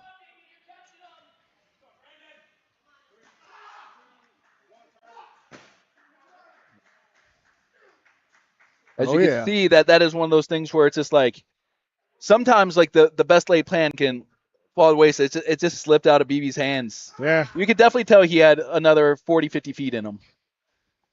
But that's the thing with this sport is sometimes game plan goes wrong. What do you do to come back? That's right. Yeah. These guys are head to head right here. Those two are going to be head to head the whole day. Yes. So the day's not over yet. So we just concluded the sandbag. The next one will be a last man standing deadlift. Now, a little bit different than what you normally see is our competitors are going to have to take every attempt this time. Think that's going to play a role for these guys used to calling three weights? It's gonna be a big difference because it's a stamina thing, right? You know, these guys have just completed 2 events, okay, and they're going full send for the most part, right? And so now you're going into an event here where you got to take every rep, every single rep. And I don't know about your training, but my training, I try to stay in the 3 to 5 rep range. Anything after 5 reps, I call cardio, right? So it's going to take more than 5 reps to win this event. Oh yeah, especially like I think it's a master plan too because it does. We talk about gaming, we talk about having a plan of action on the point system, and this kind of takes it out in the fact that a lot of times, like say our starting weight for the open men example is 545, right? They can elect, like at some shows, you can elect not to take that 545 jump. You can jump in at 635 or whatever. Yeah. And they play the game based off, I know I can hit here. I want to start here to preserve energy. Here, taking every attempt, you may see people hit some numbers that not quite what they expect, but you're Now, still going to see some big numbers. one would think, again, these guys have known a year out, you know, this contest. They've known at least the last 6 months what the events were going to be. And most strongman competitors are training all the time, right? They don't ever really turn it off. And so I'm sure these guys have trained the idea of having to start and do every single rep from start to finish.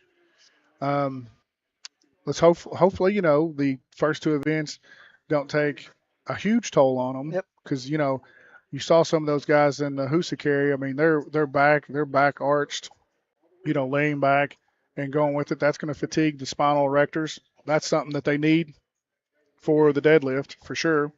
They did shoulders and stuff in the log, and they got some shoulders in that sandbag. So And then you need strong shoulders for the deadlift. Yep. And you look at the people who reseated themselves to like get Right. an extra few feet on the sandbag. Did that tax their Quads, yeah. Yep, their quads and their central nervous system to get that few extra feet.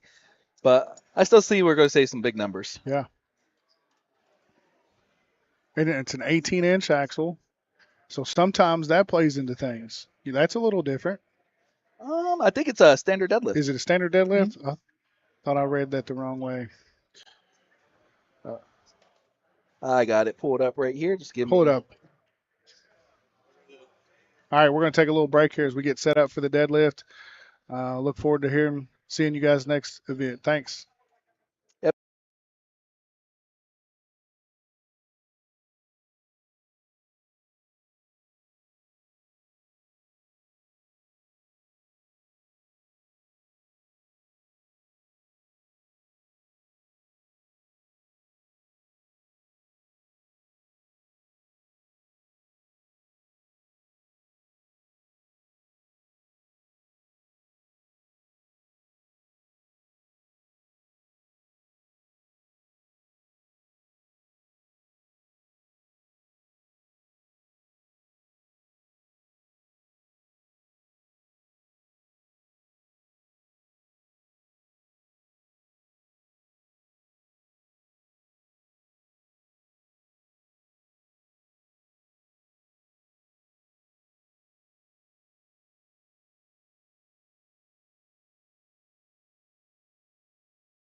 All right, hey, welcome back.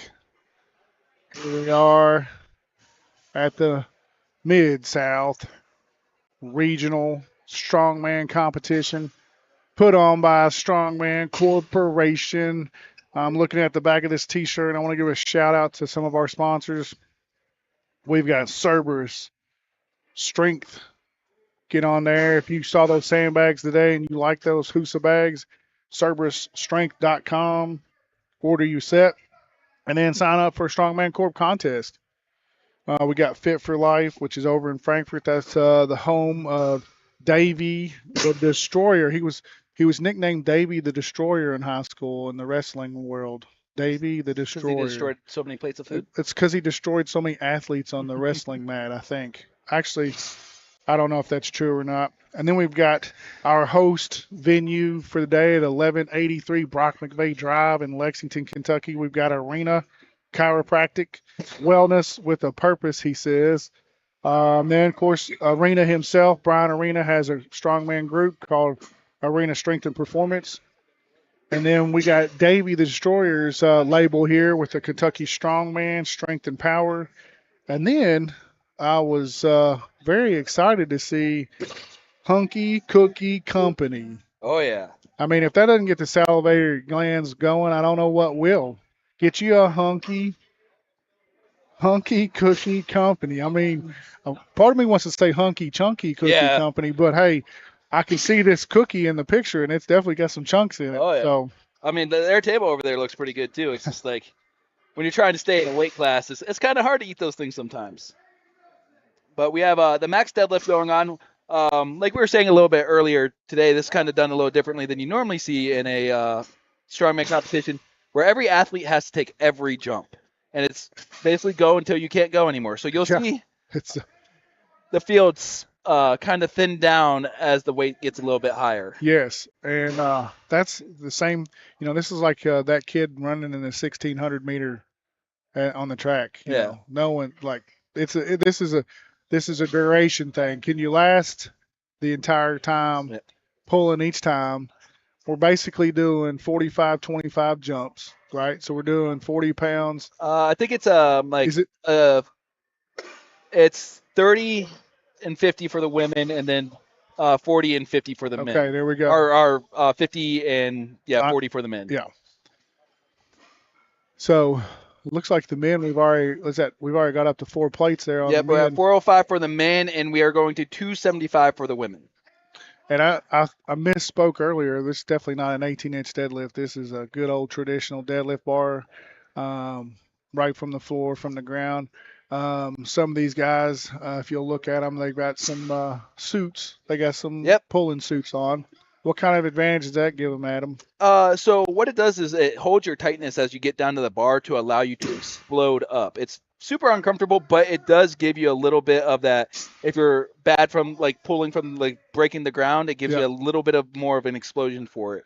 And then one thing you see is a different type of all the different straps you see. Some people are pulled Yeah. with no straps. Some have your old Figure traditionals eights, and yeah. figure eights. So it's basically what you're comfortable here. And like when we talked about powerlifting, not to knock on powerlifting, it is a little different in the fact that a lot of times we do get a little bit extra gear and all that Mhm. stuff, but it's because our formats are so different. Yeah. You look at this compared to a powerlifting competition where these guys are just in a line, go, go, go, go. Powerlifting, you'll do one pull, you'll come off for however long, make a call. 30 minutes. Yep. You know, you're going to get, your traditional powerlifting, you're going to get 3 attempts, Yep. right, for your maximal effort. Here, these guys have already done 3 pulls already, Yep. And so we're moving right along. I believe the athletes have approximately 30 seconds to get Yep. set up, right, and make their pull. Yep, and it's strap in at your own time. So as soon as your foot touches that mat, your 30 seconds start. So That's it's right. not going to be like you're sitting there for the whole minute powerlifting does to get set up and they do Right. a big performance. And these guys don't have all day. They're Yeah. going to be wanting to eat here in a little while. Oh yeah, I You know, guarantee. this is the 3rd event, and they're, out of 5 events, and won't be long. We'll be some restaurant around here is going to have a bunch of hairy-chested men rolling in trying to eat all their food. The women have jumped up Oh, to Amber. 315 already with Amber Klein. 3:15, ladies. Yep. Let's go. Amber. One thing you will see Oh, here look at that. Smooth. that you don't see in the powerlifting world, or that you can see in the powerlifting world with strongman, we are not allowed to sumo deadlift. So it is a different aspect of everything. Yeah, you can if you want, you can put your sumo opinions in the chat Yeah. line. I know everybody's got one. Another thing I'll say too in strongman is you might see that's not allowed in powerlifting is a hitch. You Yes. might see a hitch. And the hitch is a little where they kind of ladder it up their thighs up to lockout. So the hitch is a little, a little different. I can't say that I've never hitched before, and I definitely used it to my advantage when I did it. But yeah, you're gonna see some big pulls here with. Yeah. I mean, because ultimately, here's the thing: it's a strongman contest, right? We want to see the maximum amount lifted Yep. by a human being, And however right? you do it is how you do it. And however you do it is how you do it. You look at the all-time best deadlifts of the world, and they're strongman guys, right? Now, I'm not trying to create a rift here in Oh the yeah, in no. the in the who's got the best deadlifts, but there's a big Icelandic giant that has a really good one. Yeah. And it is powerlifters I have all the respect for because it is a much more disciplined sport in my opinion. Because you have to focus on those three. Right. You focus on those three big ones. But with strongman, it's just let's get up the big weights, and that's why we see some big weights. And you see, it's a lot of different styles between the athletes because, like we said, you see some people in suits, you see some people doing it raw with no suits. Um, One thing you can see is a lot of different gear that everybody uses, different belt positions. And when we talk gear, like we talk about one of our sponsors, Cerberus, like we talk about their sandbags all the time, but they got the soft belts. You got some Cerberus um, deadlift socks out there and stuff. So they're basically an all around. Like if you want to be a strength sport guy, use some Cerberus. I use their smelling salts all the time. That we talked about that earlier. Oh yeah. Yeah. I don't know. I was never a big time smelling salt person, but I do see a lot of my athletes that I train like to use it. So to each their own, right? We have the women up to 365 and the men up to 455. There's some solid pulls. Like these athletes are not slowing down yet. We have Cheyenne Morris up for the women. You said 365, yeah. Yes. We're what 455 there for the Yep. men. 455 for the men. Oh, I see. I just saw the Silver Fox approach. He ain't nothing but a peanut, I think is what he said after that. Jim Morris is making that look like a worm. You have Lonnie up for the men. Big L train. Let's go, Lonnie. I think the last time Lonnie was, or when Lonnie started deadlifting, they were just like concrete stones, right? Back in the Stone Ages. Because, I mean, he's one of our over 50 guys. Had to write his scores on a stone tablet, chisel. Those old school weeder plates that were plastic with cement in them. That's what Lonnie's trained on. And the women have jumped up to, it looks like I 405. see 4 plates. 4 plate club. All my high school kids, by the way, I'm a high school principal. All my high school kids would die to be a 4 plate club. And here we have women just a lightweight woman just pulled it like a warm up. Just pulled it off the ground. And it just shows the level of dedication and training that these athletes have. My high school kids have a long way to go. Yeah. All right, we got some intensity going there in the women's line. Oh, yeah. We're going to get strapped in, get locked in. Oh, yeah. She's feeling it here. Big pull, big pull. Ooh, baby. Come on. Gravity. Yeah. They call that gravity. It's a killer. It's that if you notice, like a lot of times when like a fail does happen, it's mainly in that one spot right below the knees. Like, what do you think it is right there? It's that transition. I think athletes have to be able to transit. Like, if you turn the deadlift into like a multiple part muscle movement type thing, you can't. You won't be successful. There has to be a chain reaction. Hamstrings, glutes, spinal erectors, upper back, lats. And so what happens when they get in that bottom spot, the other muscles just don't fire. And when they don't fire, then it's all one muscle group. Maybe it's the back, maybe it's the lats, that kind of thing. And then you only got so much air in the tank, and then you're done. You have Justin Justin Long over there on the women's side right now, helping redo some plates. Also a pro 231 Yeah, men. he's a pretty popular strongman Yeah. competitor. So you sit there and you see these top level guys come down to these shows just to hang out with you and like help out. It's And one of these the best guys things you are can have. they're a wealth of knowledge too. I mean, they're always willing to help out. Hey, I saw in our chat here we have a Go Morgan from Lisa McCarty. Way to go! Let's go, Yeah. Morgan. Show us something. You got Jamie coming up for the Well, men. this is Jamie's warm up bench press right here. He's about to deadlift it off the ground. Whoa, that was fast. And it looks like the women have quite finished, so you're going to start seeing the lightweight men start jumping in at the Gotcha. 405. Yep.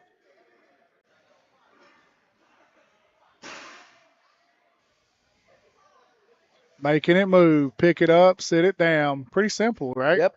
So we had the weight classes start at different weights, just to make it a little easier because we don't want to be here all day. But it's still going quick. You're seeing some fast pulls, and I'm a little jealous. I wish I was out there. Again, these athletes have trained it this way because they've known for quite some time that they're going to have to pull every single weight jump. And again, that's different, as we explained earlier. That's definitely a different take on this event, but it is a true, as I would call, a true last man standing deadlift. Yes. For sure. I tell you what, you don't want to see is a last man eating contest with this group. Oh, because no. that's going to be all day. I think these guys. But I might get in that. I would actually get into a last man eating contest. You know, one time I competed in Prodigy in Ohio, and you know what? At the end of the contest, they had an all-you-can-eat hot dog eating contest at the end of the Oh, Strongman wow. show. And so, hey, you don't have to tease me with a good time. All-you-can-eat hot dogs, I'm about that. Well, you just saw an event over there on the 405 bar where Zane Ramy was trying to put some of his equipment in and got caught up, ran in there half raw, like half dressed going in there. That's one of those fun things you kind of just like, oh no, and Caught you sleeping. yep. But he came in, hit it hard, and pulled it up. He may have been coming out of the porta potty out Yeah. there, you know. So many. So, you know, you're looking at the guys. I'm watching these guys on the line here. And, you know, some of them are raw. They don't have any, you know, suits or anything. And some of them got suits and some of them don't have. I mean, Jim hasn't even touched a pair of straps yet. You know, so all these guys are really kind of, you know, like I said, they've trained this. And so they all have their own little approach to it. You see some of the guys wearing the deadlift socks here. That's to keep from tearing up those shins. Nothing hurts more than scratching your legs with a bar. And you see a lot of these guys without shoes or very flat shoes. What's the purpose of that? Hey, I like a flat sole. I mean, at times I've gone into, you know, sock feet or whatever, but you're trying to deadlift, right? So the last thing you want to do is as you start to pull, your feet start to push down, right? Because you want to come off the ground, and that could throw you off. If you got like a shoe on that's got like a really thick cushiony type sole, what's going to happen is that foot's going to start pushing down into the floor, and you know, it's kind of like a negative reaction there to the deadlift. So you want to come straight off the ground, quick, fast, and in a hurry. That just gives you a better point of reference here to push from. The guys on your right hand screen have jumped up to the 495 mark. That's kind of a magical number for a lot of people coming up new into the sport Yeah, right here. it's the 5 plate club, right? 5 plates. I know. Talking about what you're wearing on your your feet. Those are some pretty nice Crocs I just saw. Oh yeah, the Dragon Ball Z ones. Dragon Ball Z.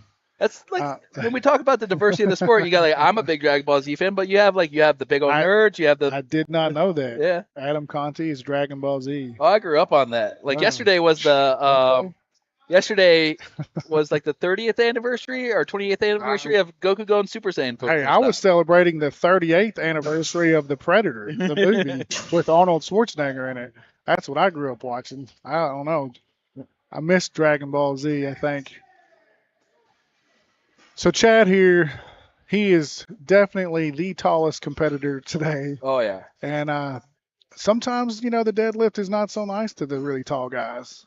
But I like it. Good job, Chad. Yeah, 5 plates down. when I describe strongman to like some people who are just getting interesting in it or interested in it, I call it a great equalizer because like there's things where tall guys are extremely good, and then there's events where being a little bit shorter is great. Like, Yeah. and so like that's why you see a huge diversity of height differences and all that stuff. It's not kind of like where you look at the average CrossFitter and they're about 5'10" to 6 foot in that range, and they all have a very similar build compared to what you see out here on this field where you have a little bit of everything. Yep.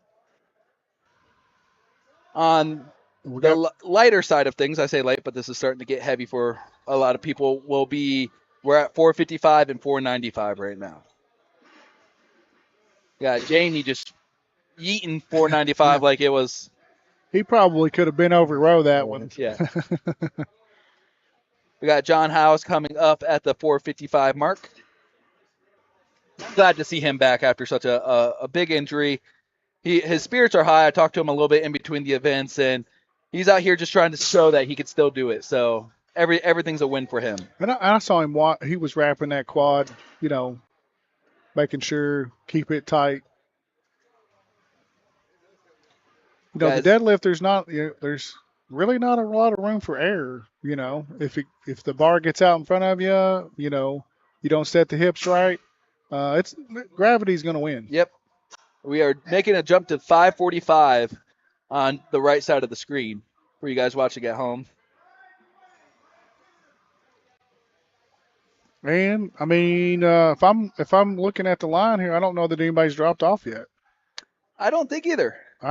So that tells me that we might look at a pretty good deadlift here today. I talked to Nick a little bit in between too, and one of the things we talked about suits and stuff, like he was excited to see this because he hasn't found what his true one rep in a suit is yet. So he's excited for this show to see what the difference in his own performance is. So that's the other cool thing that we have that most people don't, where we challenge ourselves in different ways by different rules per show. So in case you've forgotten, these athletes have already competed in 2 events. Brian Packer made a big pull on 545. Got a little in front of him. He's reset and going to go again. The athlete's going to have about 30 seconds to reset. He's done. But it was valid, good attempt for him. And then we have Richard going over there with the 455. Nice, smooth, fast rep. I believe Richard is the one wearing our what is it? What'd you call it? The Dragon Ball Z. Dragon Ball Z. I don't want to mess it up. Jim Morris over there just. I don't mean to like talk mean, but putting some of these young guys to shame right now. He's tough. He's such a nice dude too. So like that's Joe McBride going with the 455. Our boy Lonnie here, 545. Let's go, Lonnie. Very meticulous setup. Well, when you're over 50, you can't mess up. He's going to call it there. He knows he has 2 more events.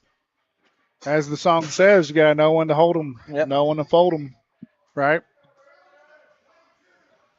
We got Brandon Beebe coming up in lane 1 and Joe Lewis coming up in lane 2.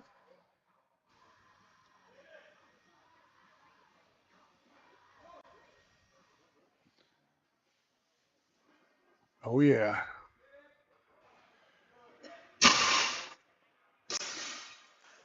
I'm not surprised at 545 is kind of, we're seeing a couple people drop off. And it's 545 is a good weight. Like, it is a good weight. Don't let anybody tell you that it is not. Because that 5 plate mark, we talk about a magic mark. It's kind of like 225 when you're young on bench. Like once you hit 225, like it's really hard. And then that 3 plate mark, it's the same with deadlift. That 4 plate mark, 5 plate mark, 6 plate mark.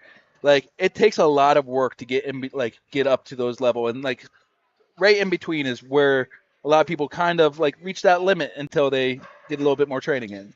Back in the day, my mom would take me to Kroger. My mom would shop, but Kroger had a magazine aisle. And I would go grab the Powerlifting USA magazine. I would sit on the floor, and I would flip through the Powerlifting USA magazine, and I would look at the top. They used to post like the top 50 or top 25 or top 100 deadlifts in that particular weight class. And I'm going to be honest with you. If you think about your weight class and you think about a 545 deadlift, you might be, in all Yep. reality, a top 100 deadlifter. You know, if you go into a contest like Yeah. a powerlifting meet. We got John O'Brien going in lane 1 with the 495. Nice, Oh yeah, solid pull. John wins for quads, right? Yeah.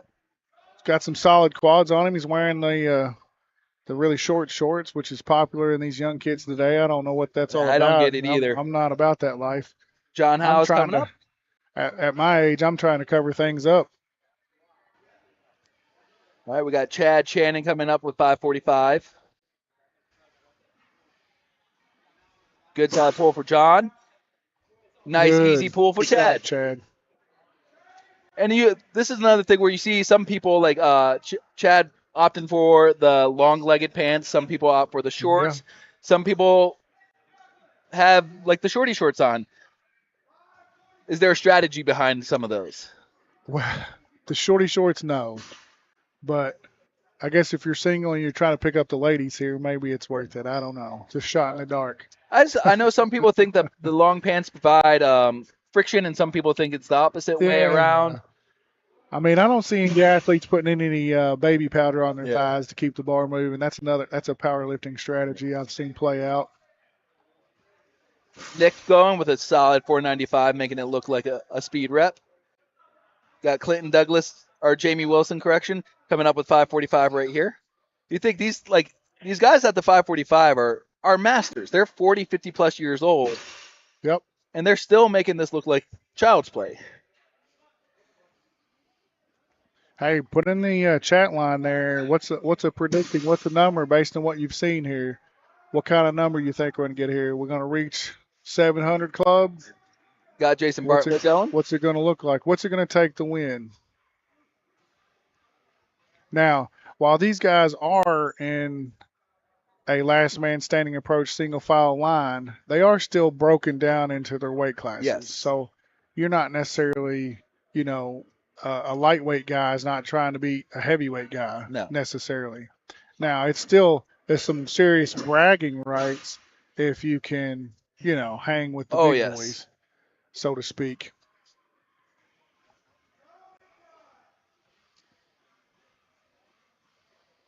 You see on lane 2 right there. Another shout out to one of our sponsors with the Cerberus collars. Great lockjaw collars. Have legit saved my butt a couple times with an overhead. Got Joe McBride going up in lane 1. One thing I love about watching a max deadlift is all the different setups, showing that there's no one right way to do it. Yeah. Hey.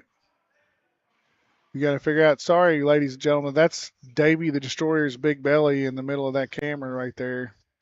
I don't think he realizes he's blacking out the whole screen. Hey Jamie, will you tell Davey to not stand in front of the camera?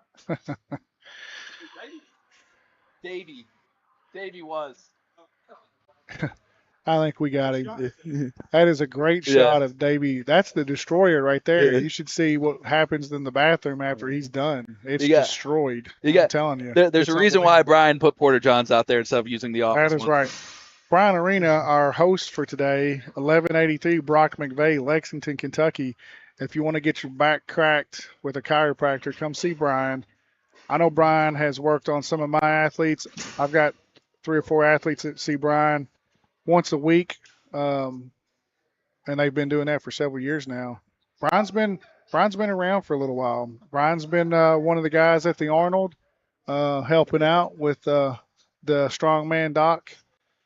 Him and his staff they have an unrealistic expectation, but knowledge of what we do, as they have all competed in Strongman at some point in time. That's huge because, I can go to a chiropractor and tell them, this, that, and the other, and then tell them what I did and they can't really relate to me, right? So they just treat me like any other person. And then I can see, Steve Blick with a very good, solid 545. Yeah, Strongman Doc or Brian Arena, and they understand, what the pressure of being a strongman is and what the toll it takes on your body. We got Quadzilla over there. Let's go, Quads. Got John O'Brien. Oh, baby. There we go. Good lift. Joe over there, very happy with that one. Yeah. Feel like he's just getting moving in, getting in the groove. The pulls are slowed down a little bit as far as like the speed off the ground, which is telling you, the natural order of things is gravity tries to fight us against this We in got this event. Thad going over for 585, so we made another jump over there in lane 2. Yeah, it looks like we got a 6 plate club there, but I believe Jim might have been the first one maybe to start that 585 pull. Good lift, solid. Right, Zane Ramey of the 231s going over there for the 545. Yeah, in true skinny fashion, the lightweights over there are going to probably catch up with the heavyweights Yes. in terms of plates, because the heavyweights are over here breathing heavy. Yep. Got Sherman locking in. Oh, There yeah. you go. Okay, Here's a good there's the example of that hitch That's ramp the technique. hitch. Oh, baby.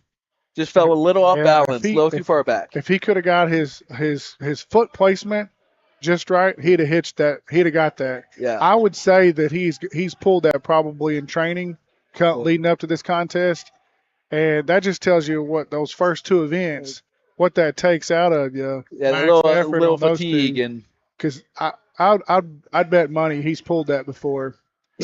Good job, Chad Shannon. Nick with a nice comfortable pull. Hey, our line's got a little bit smaller. And you can see with these guys, like, you may sit there and be like, hey, it's a pull. They still get like a minute rest, but like that a max effort pull, there's a lot of pressure in your belly, in your chest, in your head. I should have started a stopwatch here Yeah. because I thought, see with the time between lifts now, because as we start to thin out, They're getting less and less time. break. And these heavyweights over here need more oxygen. Got Clinton Douglas and Richard Acuna coming. Nice. Solid pull by Clinton Douglas. My man John Whitlow here says Jamie's going to hit over 700. He puts money on it. Mr. Whitlow, I will have to agree with you.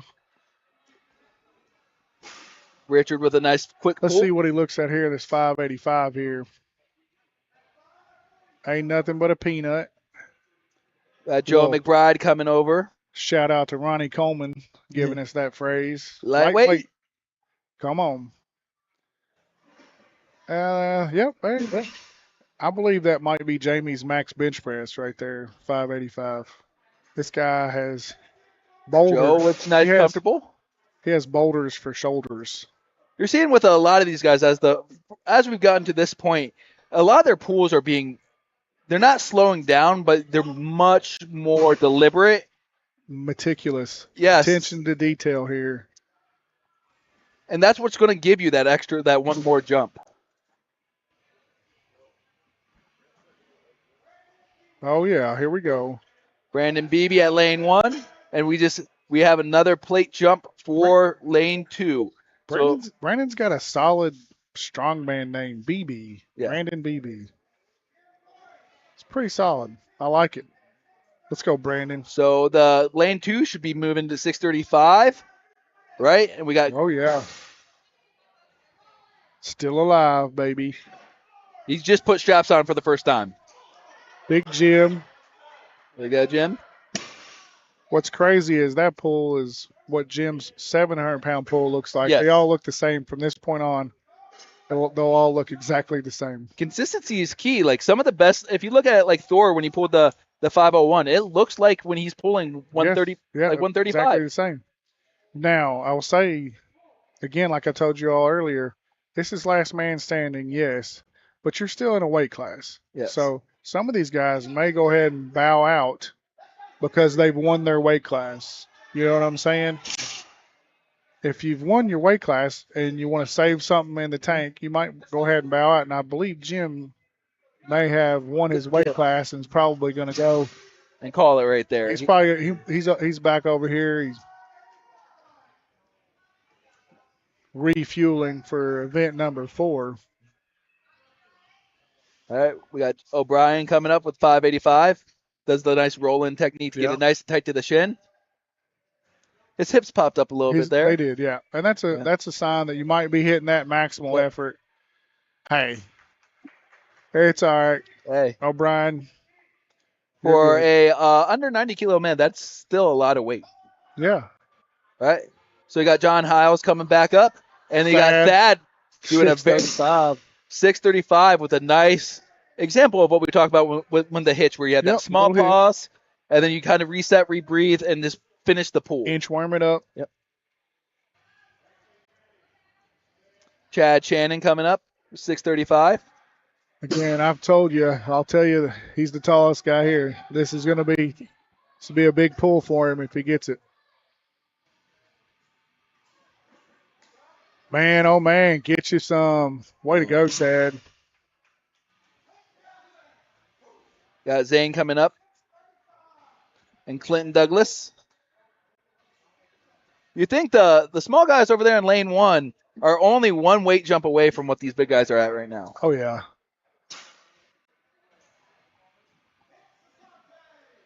Got Nick Sasante coming up in lane 1. We've got our boy Caesar from Kentucky Strength Farm over there. He's been yelling the whole time. He's got our guys coming in. He's been helping us with the order of events. Again, in order to have these things run smoothly, you got to have a lot of help, man. Yep. A lot of help. All right, we got Mikhail over there at 585, and we got Jamie Wilson coming up here for 635. My question to John Whitlow there in the chat is, will Jamie even have to go 700 pounds? That's a question. Looks like we still got two guys in the line behind him still to go. This next one's going to be a telltale sign of whether Jamie's got to go empty the tank or not. So we'll go from 635 to 675. So We got Richard over there in the orange jumpsuit, the pumpkin, metal deadlift suit. Sorry. nice Saw hit that from hit. Jason Bartlett. Yep. He has more in the tank too. He practices that hitch, you can tell. Yeah. I'd bet Richard can dunk. I mean, this kid, like his form on this, he looks extremely explosive. He's got a kind of a narrow grip with his hands. His feet are close. He's very strong hamstrings, very strong.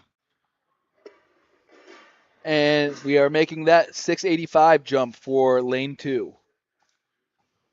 If you see that young man there in the screen, that's my nephew, Eli McCann. He loves lifting weights. He definitely takes after you and his father, and the fact that he's already putting up a press rate. He's what, 15 right now? 14. Well, no, maybe he did turn 15. Uncle, who knows? You got Bryce coming up. He manhandled that bag last time, and I'm still surprised at that. So you going for a nice 585. Chad Shannon, get ready to go for 675. Bryce Young put it down, going to put it through the floor. I remember one time we were at the International Convention Center there in Louisville, and it's the floor. There's a basement, right? And we were dropping these deadlifts. You could just feel it reverberate throughout the floor, just like a bounce, a wave. Well, that's a lot. That's one of the things that when you guys sign up for a strongman show and stuff like that, and you kind of wonder why people chose certain events to be there. Sometimes where you're at dictates it. Yeah. Chad, good effort. Good effort by Chad. I got Jamie with here 675. We are doing a weight jump to 635 on lane 1. Here goes Jamie.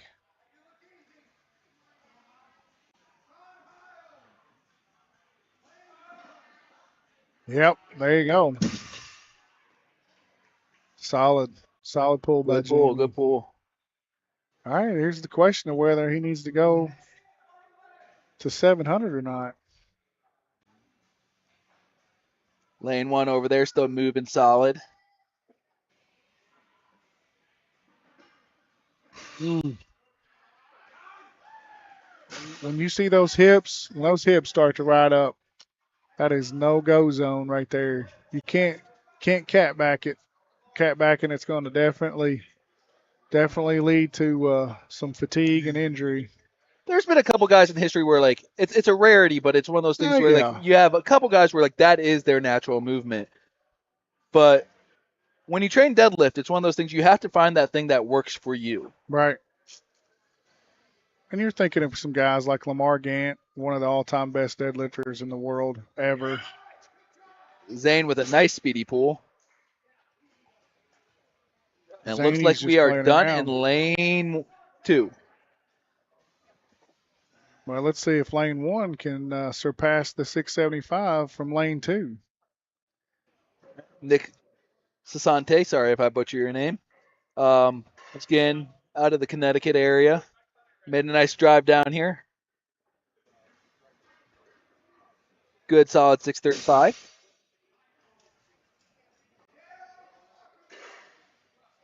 They're still going there. I think we've got 3 guys still going in that lane. Well, so Nick is the end of the 231s, and then we have the 3 Yeah, 265s that are still in there.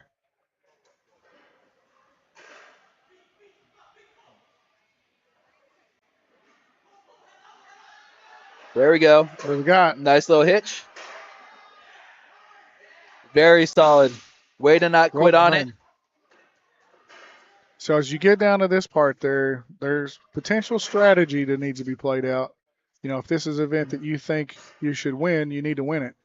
But Yes. then if this is an event that, you know, placing second or third doesn't put you in a bad spot, then you might conserve some energy because the reality is you got 2 more events. Yes. 2 more events. And one of them is a pseudo deadlift in itself with the stone. Absolutely. For reps. Oh, yeah. Richard's over there playing. He's playing around. Yep.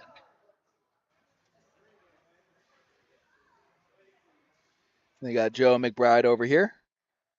The last of the 265s.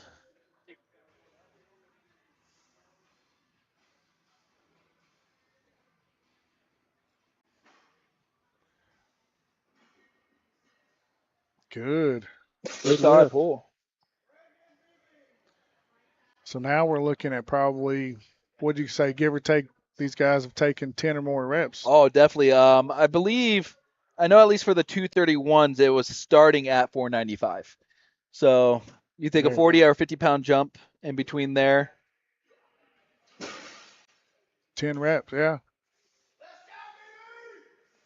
Got Brandon Beebe out of Be Strong Gym up in the Northern Kentucky area. Erlanger, Kentucky. Yeah. I've been up there. Their gym is very nice. Lots of good equipment. Ben treats his people extremely well. Oh, so one of those gyms also like where if you need an event, help with an event, and you can't find somebody that like knows it. In case you didn't know, those listening, just got confirmation that Richard can dunk, and I believe it. I believe he can dunk a basketball. He looks like he can jump through the roof. All right, we got another weight jump for lane 1. So we should be going to the 685. Here we go. Here we go.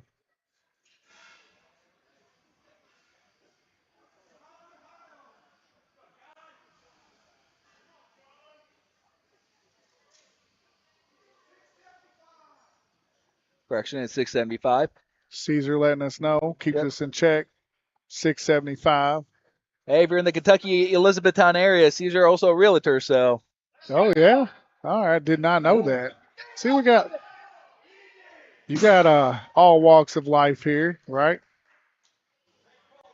Nice pull by John. You know, for a lot of these guys, strongman, it's just a hobby, right? Yeah. It's just something that they do on the side because they love the sport. They love lifting weights. And, you set goals, continue to reach those goals. There's no sense in sitting down on a couch and watching TV all the time. You might as well make something out of yourself. Yeah. Do something.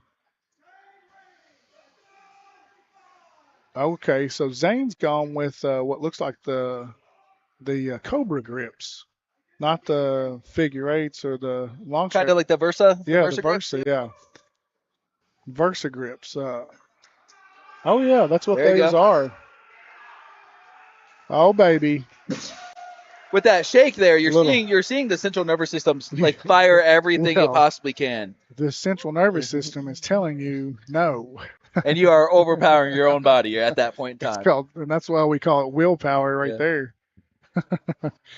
uh, kind of reminded me of dodgeball there, that Ben Stiller scene where he's like, this shake, he's here for the show, shaking it. Nick with a nice speedy pull. Nick was, he just came up there and pulled that and sat it back down. Well, I think at Nationals this last year, I believe he pulled around 690. Okay. But that was a elephant bar, so it's a little bit different. Yep, But it's different. And that's another thing that's kind of crazy about strongman. Like they may have a deadlift, but the event might be a car, Yep. might be, the elephant bar or monster bar. There's all kinds of different types of deadlift. Once upon a time at the Beast of the Bluegrass, many moons ago, we had a whiskey barrel deadlift. And so it was pretty neat. It was like a 2-inch axle and it was like an 18-inch pull altogether. All right, here's Richard. Yep. He's you talk about Beast of the Bluegrass. When we talk about like all walks of life meeting different pros and all that other stuff, like one of the big guys, a lot of people know a household name, Bobby Thompson, has competed at Beast of the Bluegrass before. So look at Richard. you think a lot of people don't Well done. ever really think about those big names like starting at this level and moving their way up to that world stage. We're still rocking and rolling. Hey, you see that? Those athletes he's laughing because he's like, he's basically saying, daggone it. Yeah, like, I got to go out here. Quit already. Like, I'm tired. This is my 15th pull. But they are direct competitors and they're just having fun with each other. So they're like, well, what the hey, I want to go out here. I'll pull on it and see what happens. Here we go. Got to have it. I mean, Richard just did it,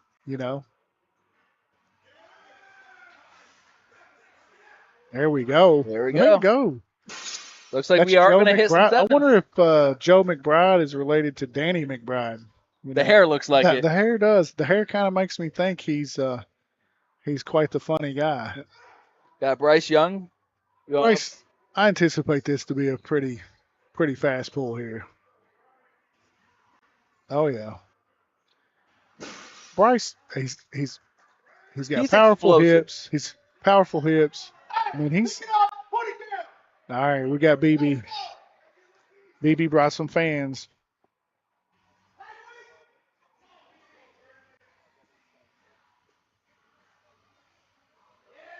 So Brandon and Bryce are going head to head here. So they're tick for tack. They're fighting for that top spot. Yep. BB just said, "I'll see your 675 and I'll raise you another rep." Yep, So we let's gotta go again. We gotta go again, another round, baby. So like they're fighting for that Arnold spot, and like I said, that's a pretty prestigious spot, especially for that weight huge. class. It's huge.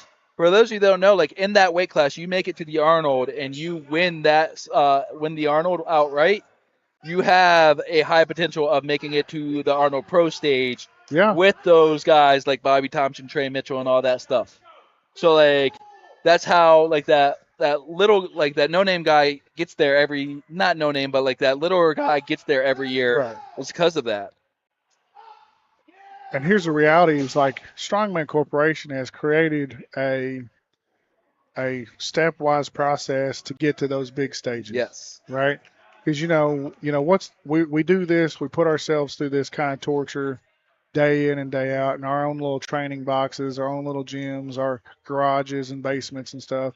And so we put ourselves through this, and we do it for what? Like we do it because we want an opportunity to go to that stage, right? That bigger stage. And Strongman Corp puts together a stepwise approach, and the guys know like this is like we've recently, in the last couple of years, we've taken our strongman approach to these regional competitions, right? Yep. And so, in the future, what you'll see is probably qualify to the regional, and then the regional to the amateur Arnold, and then the amateur Arnold to the open stage. Yep. Right? We are at 725. We had Nick Sinte from the 231s pull it pretty solidly. So like you think that's what 2.5, almost 3 times body weight. There's Richard, man. I'm telling you. I like his style. He's a great Great deadlifter. Now, that's not to sell anything short of nationals, right? We still got nationals, guys. I know back in the day, you know, I'd go to nationals, and Tunica, Mississippi was the last time I did nationals. And you'd have, you know, 65, 70 guys in your weight class. I mean, it was a big show. It was a big time. And nationals arguably a little bit of harder competition if you really want the competition because you have a lot more of the athletes there. Like it's a bigger field, and it's another chance for you to make it to that other level too. So like you Right. could be a national champion and a world champion the same year. Like that's street cred. It is. We got Brandon Beebe coming up here getting amped up with those salts. Yeah, he is.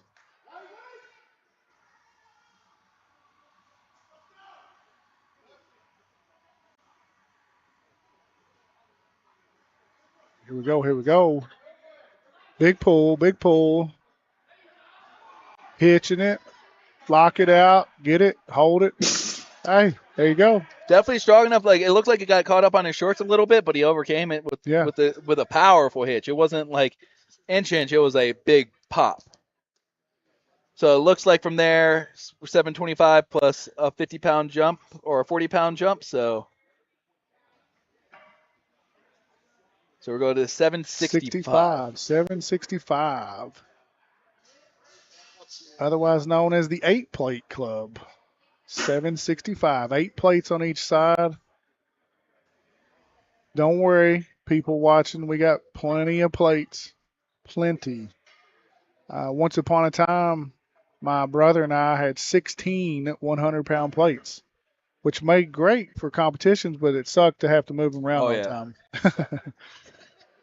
And speaking of moving stuff around, you know, those big old sandbags, when you're not training them, they're 10 times heavier. They just sit in the gym and laugh at me. Everybody goes like, "Well, how are you at the gym for 3 hours for like a 3-event workout?" And I was like, 90% of it is me putting it like getting it out and put it away.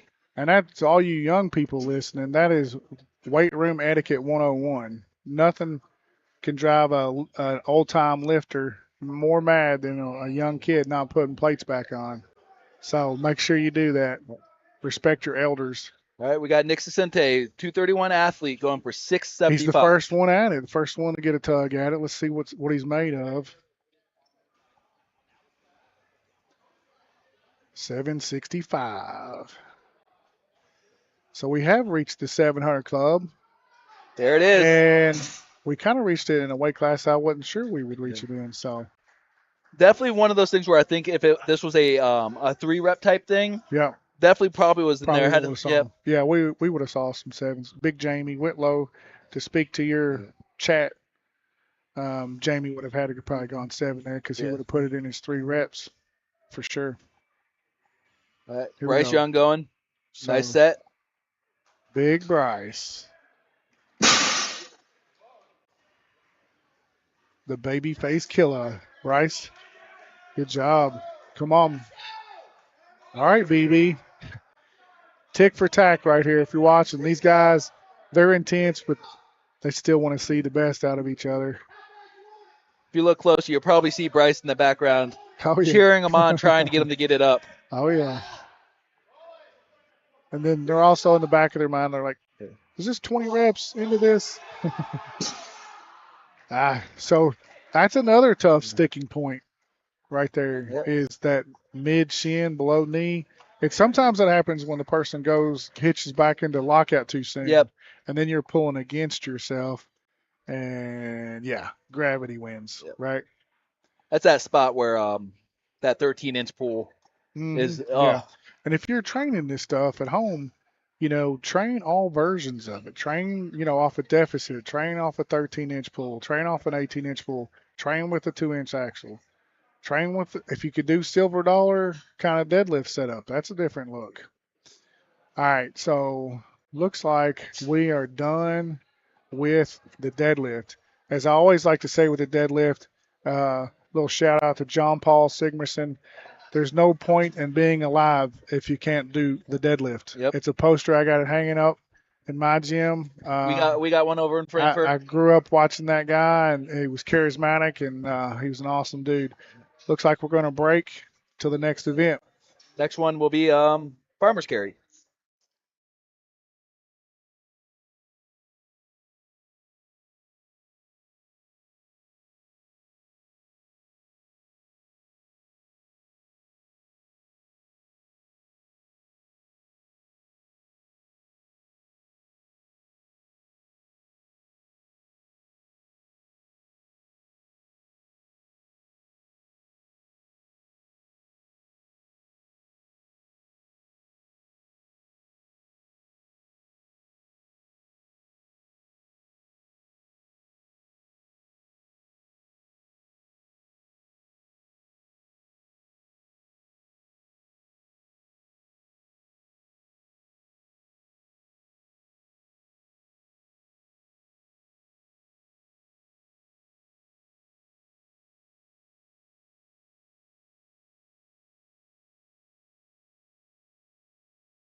All right, all right, all right. Here we go. We're heading into event 4 of 5 events. Again, we're the Mid South Regional contest here at Arena Chiropractor here in Lexington, Kentucky. Farmers Walk. Hey, I'm telling you, during the break, Adam, I was watching these guys warm up, and what I noticed is all the skinny guys do a ton of warm up, Mhm. but the big boys, they come in, pick it up, sit it down, and go back to the oxygen tank, I I think. know, right?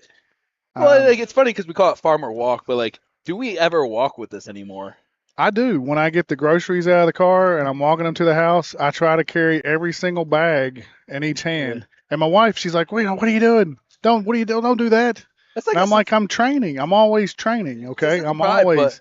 You never know. You never know when you have 10 grocery bags in each hand, and and you're heading to the house. You don't want to drop that, oh yeah, right? So we you got work on your Amber grip. going. Amber's up. Oh She's yeah, going. She's not waiting. she's like, I want like it's heavy, but like what I was joking with is like we don't walk. They full sprint these things now. Hey, well, the history of the Farmers Walk, it goes back to the agrarian, agricultural revolution type stuff, where Yeah. people are carrying buckets of milk from like a milk barn to the house, right? So it was a farmer's walk, right? But I do every time when we hit the grocery stores, and I always practice coming to the house carrying grocery bags. So those people watching at home, one secret trick is a lot of grocery bags. Yeah. That's good, solid pick. And this run, it's a 40 feet, but like that 40 feet feels so long when you have that much weight in your hands. So the distance here, we're looking at 40 feet. You got to go. Sometimes you just got to go with what your space Yep. provides, right? I think some of these athletes train at 50 feet, but 40 feet. I'm sure nobody, none of the athletes were complaining about a little short distance. Yeah. And especially like it's one of those things where we go back to implements too. Like you could train that 50 feet with a different type of farmer's handle, like Yeah, unlike these Bartos ones, and it feels completely different. yeah, Um, I personally love these Bartos ones. I think they are some of yeah. the best, but Mike Bartos, solid idea. they are off with running with it should be 160 per hand. That was a neck and neck run. Yeah, that was solid run. On the setup here for the farmers, there's no straps here. They got chalk on their hands, so it's a grip. It tests Yeah. the grip. And the strategy here is really you got to pick it up, a solid pick, and then you got to figure out how to lock in the hips. You don't want your hips moving too much, right? And then there's that whole breathing part. You got to figure out how to breathe with these things. Yeah. And it's one of those things too, like for back home, like we have unlimited drops here. And that plays a role too with the pick. Like if you mess up, stumble, and you have to pick it up again, that taxes you so much more than people understand. But you'll see a lot of grip with these men and women today, like trying to get it as fast as possible or just as far as possible. During the warm ups, I saw a T-shirt from Boss Jim, and it said "Precision Guided Insanity." Hmm. So, I mean, here we are. All these people are insane. I know when people ask me, what do I like to do for fun, and I tell them I like to pick heavy stuff up and sit it down. They're kind of like, that's kind of insane. But Yeah. then they're the first people to call me when they're moving, Oh yeah. right? Hey, we're moving houses. We heard you like to pick things up and sit them down. We need you to move our refrigerator, our Yep. couch. So these guys are all practicing, training to be long-time movers. Yep. So we got Cheyenne Morris coming up.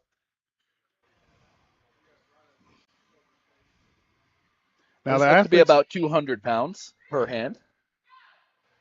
they want to kind of set them. They want to set these handles up a certain way because you don't want the handles to swing too much. You got to sit those hips down into it, stand up with it. I said and especially after that round of deadlifts, it's the same motion right here at the very beginning. So their posterior chain's completely taxed. They're trying to fight everything just to get that up and then move with it. And that old CNS, that Yep. central nervous system, is saying, "Hey, I wasn't ready for this today." Yes. That fight or flight system is coming into play in your body. You have to fight against it on your own body. And you see Cheyenne here just giving it everything she has because every inch matters, every centimeter matters There you when it go comes to a again. distance. There you go with that. Every inch matters. At a certain point in time, it is a game of distance. It is. It is a game. Because with this event, if you don't make it the 40 feet, it's the 40 feet whoever does it fastest or whoever travels the furthest. There used to be a commercial, and it was a Burger King commercial, and the guy had really tiny hands. I wonder how good he would be at this event. With you don't want tiny hands. You don't want tiny hands in this event at all. So we get a measurement. If you don't finish the distance, you get a measurement. If you finish the distance, you get a time. Obviously, you want a time because that means you finish the event, and you're probably going to be up there, on the leaderboard, so to speak. All right, we got a weight change. Again, big shout out to our helpers. It's one thing to do these events one time, but these helpers, they're doing the events 5 times, 10 times. They're doing it, constantly, and they're pretty taxed by the end of the day, that's for sure.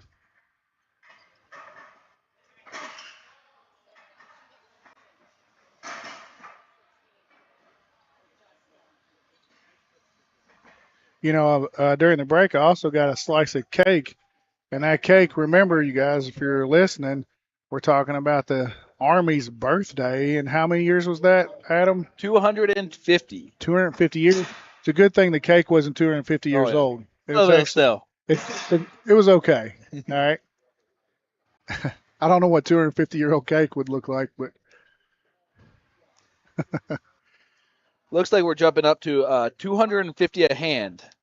250 a hand.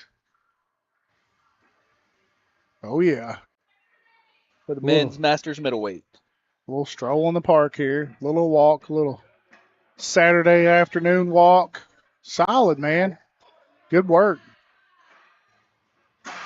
Now, you'll see some different strategies play out here with, big steps, short steps. You'll see some of the guys set up in kind of almost like a sprinter stance, excuse me. Staggered stance. The staggered stance. The main thing, though, still the goal's the same, right? Get to the other end. All right. Jim just checked into the table going for the slowest time. And I believe he's just messing with me. I'll be surprised if he goes slow at all. Again, 250 pounds. That's 500 pounds. At the end of the day, you're picking 500 pounds off the ground, and you're moving with it. Yes. 40 feet. And you've already had to grip and rip 3 other implements today, so right. So it's just unnatural what some of these athletes can do throughout the day. And you're not allowed any assistance other than chalk when it comes to your hands. Right. We can't strap into this. This is a grip.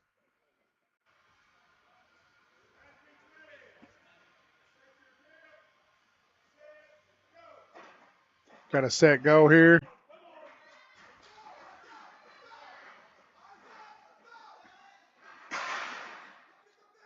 Nice speed run. Good. Solid run. Yeah. I mean, I'll have to say Jim, not his fastest time, but he finished. And it's important to know your strengths and weaknesses. It's one of those things where it's just he probably knew that in his train-up that this was probably going to be one of his events that he would have to make up some points on, but he had such a solid showing for the first couple events. Be competitive. Yeah. Right? Just be competitive. All right, so we see our loaders, helpers. Sometimes it's about working smarter and not harder. With Isaac over there. We got Isaac here with a roll, with a scoot. But the other thing with even with Jim going is he may have not hit that run in training, and that just completing it's a huge PR, which big boost. let's not downplay the 3 events prior to this. Yes. So like that's no matter what, like no matter what event goes and how the event goes, it's still a win. You're still here. You're still competing. You're still having fun.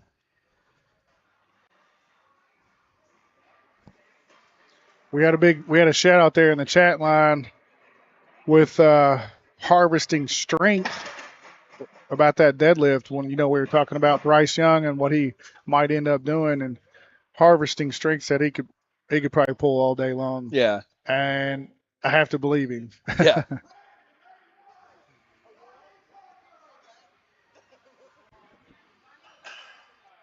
All right, we got Lonnie Parker coming up.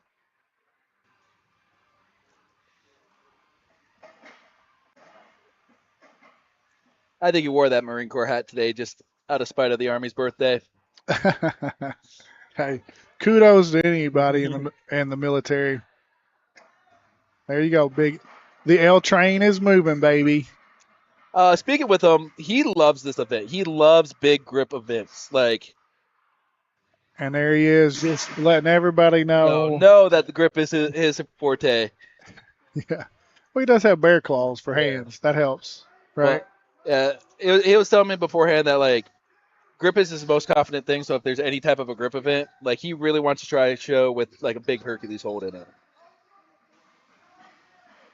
And that's something in the strongman world that you see a little bit. Wasn't as popular, but grip events. Yeah. I remember one of the athletes here is wearing an Iron Mine headband, and I used to love Iron Mine. I've got my Iron Mine Captains of Crush grippers. I've got my Iron Mine red nails and blue nails and yellow nails, and I got really big into that grip bending world. It was kind of an underground world. Met a guy named Bud Jeffries, another guy named Steve McClanahan, and a famous guy named John Brookfield. I watched John Brookfield take a 20-foot piece of steel and just scroll it. Brookfield told me, he's like, you know how to tear a tennis ball in half? And I said, no. And he said, you just punch your finger through it. And that's what he did. He punched his finger through a tennis ball and ripped it in half. So I would tell Brookfield here in a grip event like this, he'd kill it.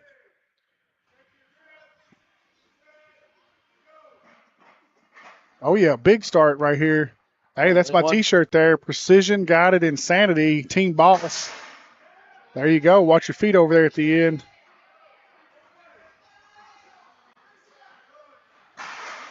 Well done. Hey, here we go. We got ourselves a race for these first place marks. Yeah. None of these guys have given up anything yet.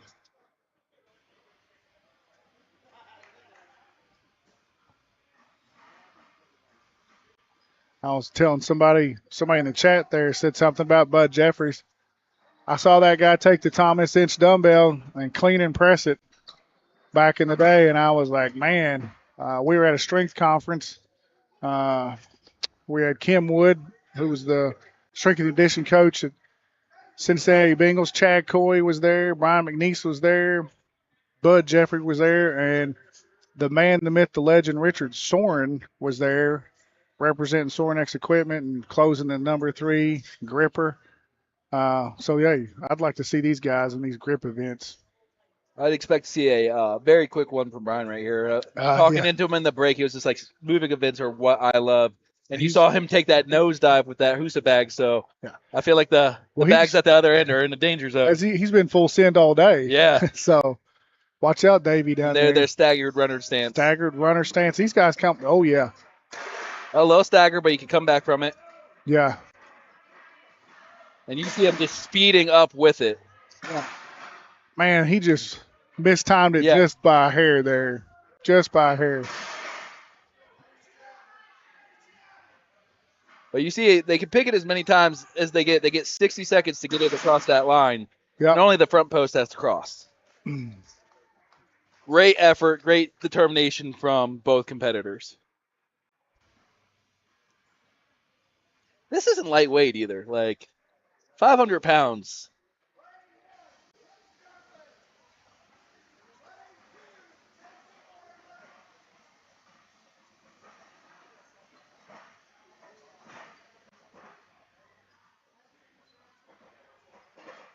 Looks like we have our men's masters super heavyweights coming up for 40 plus.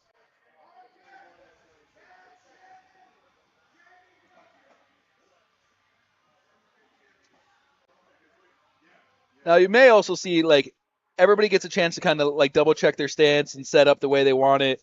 You see some people kind of do like a V pattern, or some people like the plates touching. Do you think it plays that big of a difference, or just a comfort thing? It's the initial pickup, right? It's the initial pickup. And if there's a lot of wiggle or movement in that initial pickup, that might be what happened in the previous run with the drop. You got to make sure that pick's clean. Lane one right here, flying off. There we go. Lane two just got a little off bounds, a little too far forward. There he goes. Now, I personally will kind of do the triangle, the TP there, and point the front two plates together, fantail the back of it. It's always seemed to work good for me. And then, get the momentum going. And usually by the third or fourth step, I'm full speed. Yeah. So we got Jamie Wilson in lane two. And it should be Trevor Cannon in lane one. For Jamie, this is probably what he does for shrugs. 250 pounds in each hand. I'll double it. He probably, just 20 rep shrugs. I'm sure 3 sets of 20.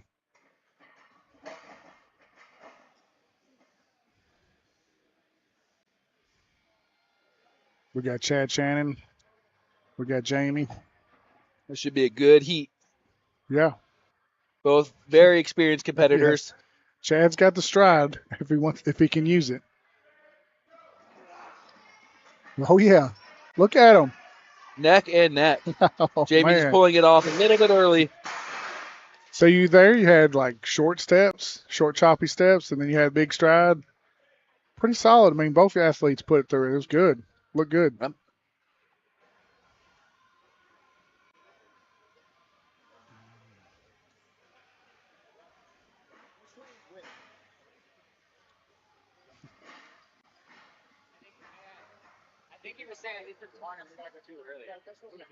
Okay.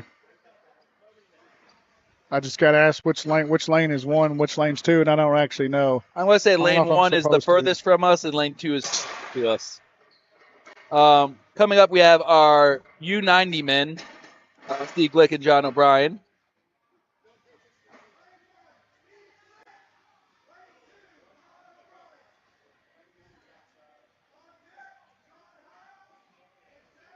Hey, you guys listening and watching, put something there in the chat. What do you think? What do you think's a good time?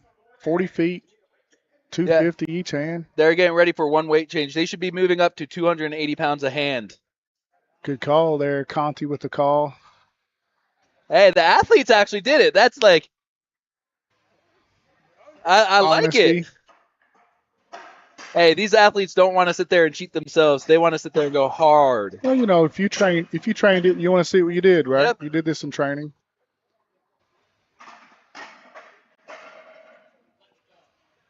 There you go.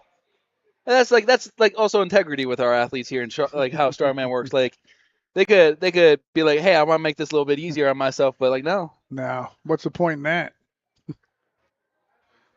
Here we go. There we go. We're off and running. Ooh, Should be quick baby. speed. Nice little staggering step. Oh, All right, we got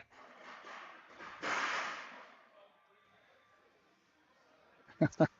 Well, now, what happened here? kind of ran into the other lane. Fell into the other lane, really, if you would. I don't know. I'll see what happens here. Maybe we do a rerun. Maybe they do a redo, or what I have seen it, but it's up to the promoter's rules or like Sure. Strongman Coach rules. But I've seen it where there is a slide penalty or a induced penalty on time if they both finished. Or an induced penalty on the person who crossed over in the other Yes, lane. and that's what. Yeah. That's what you're getting to. Yep. It looks like the athletes have came to an agreement on what they would like. And that's an agreement, and it's also I'm exhausted. Yes. So I still got one more event left. And like accidents happen in our world, and that's one of those things where like good sportsmanship reigns supreme.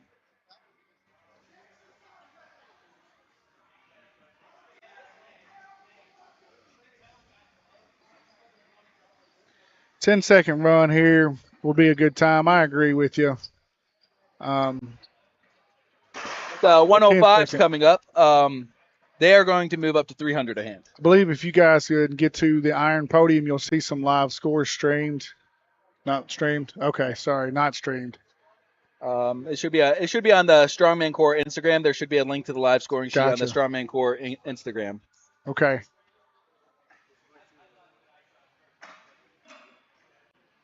We got a little weight change here. What are we going up to? It's going to be 300 a hand. 300 a hand.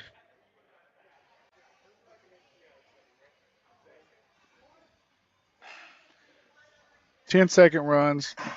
I agree. Definitely legit times for this distance.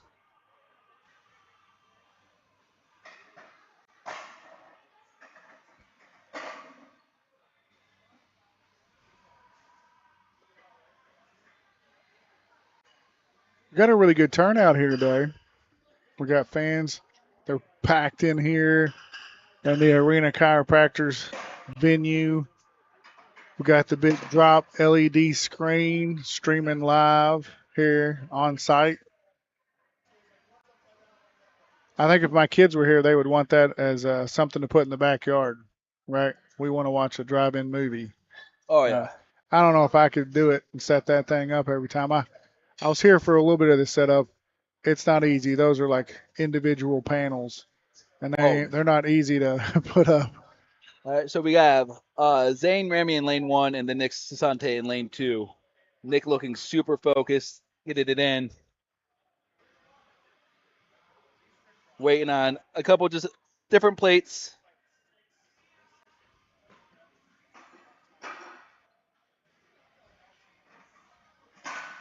Looks like we got the pots right here. These two guys are ready to go.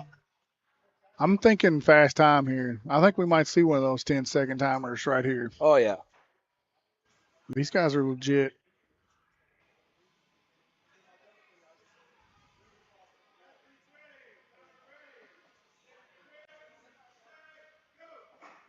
Boom. Both very solid picks. Ooh. Neck and neck. This is going to be a close one. This is going to come down to a fraction seconds. I can't call that. I don't know. Zany looked like he was picking up momentum. That is one of the little curses where sometimes the strongman just in general, things go a little wrong. They train 50 feet. And as an individual that does the same thing, I gradually increase speed as I go. That extra 10 feet can make a difference sometimes. Or in some comps where it's 80 feet, right? Mm-hmm.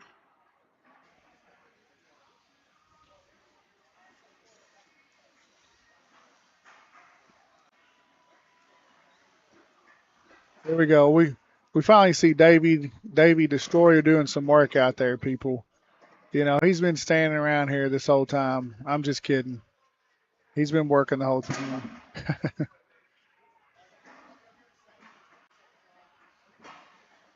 I believe Davey sweated through. I believe he's on his 5th T-shirt.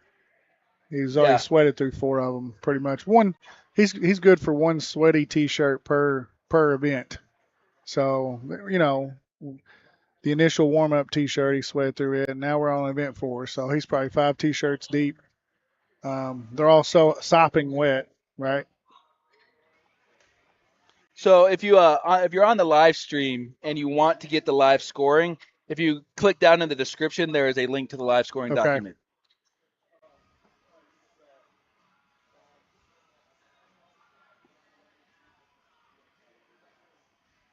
Good stuff.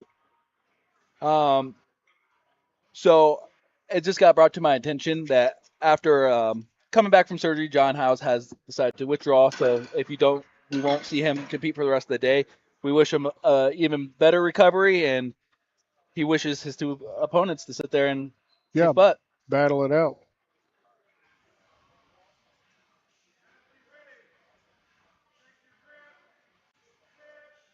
So we are up to the 265 or under 120 kilo men.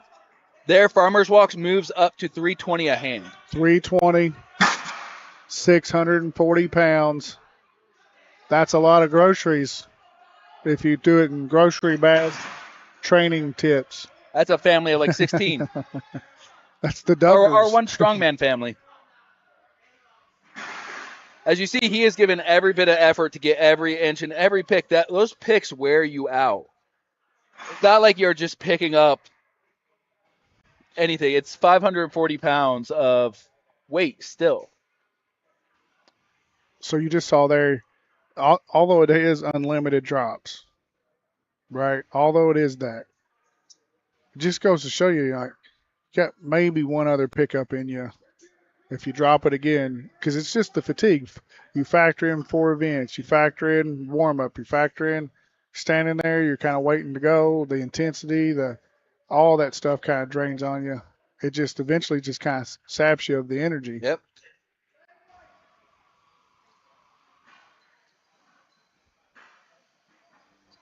So it looks like we will have Richard Acuna and Joe McBride going together.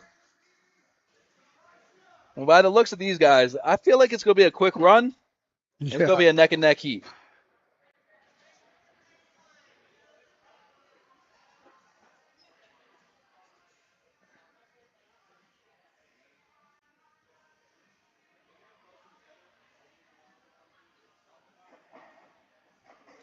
See Richard having them set the post where they want them. Yep.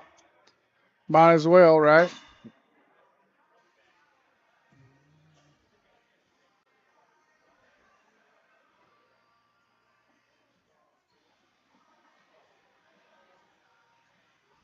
We got the weights set up here. So we got, 320, right? 320 Yep, in each 320 hand. hand.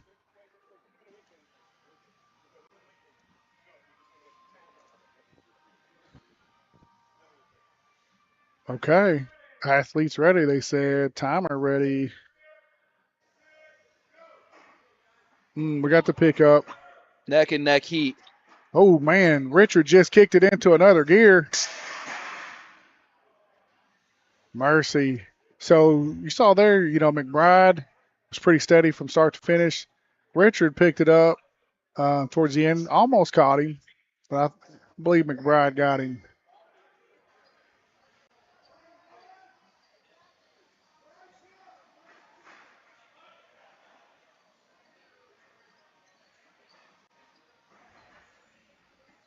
So next we will have Bryce Young and Brandon Beebe. These guys have been going at it. I can't tell if these guys are intense or hangry. They've got some hangry faces. They might be hungry. We will. I mean, it's hungry for the win and hungry for dinner. They're jumping up to a 340 per hand All right, farmer's carry. Like I told you, BB over here, he's elected with the TP, the triangle approach. To See if that pays off. To put this weight per hand in perspective, the last event is stone over bar, and they are doing a 370 stone. So they are basically carrying the stone, almost the stone per hand right now. That's right.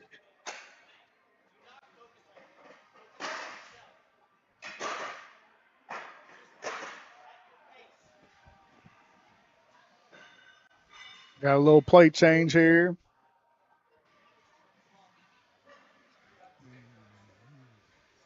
Big boys equal big plates.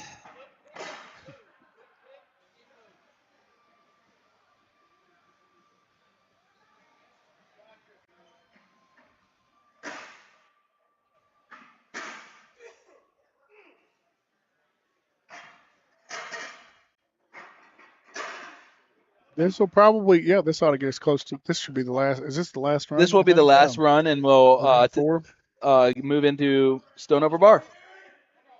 Hey, don't turn away. These guys are about to run through that wall over there, I think.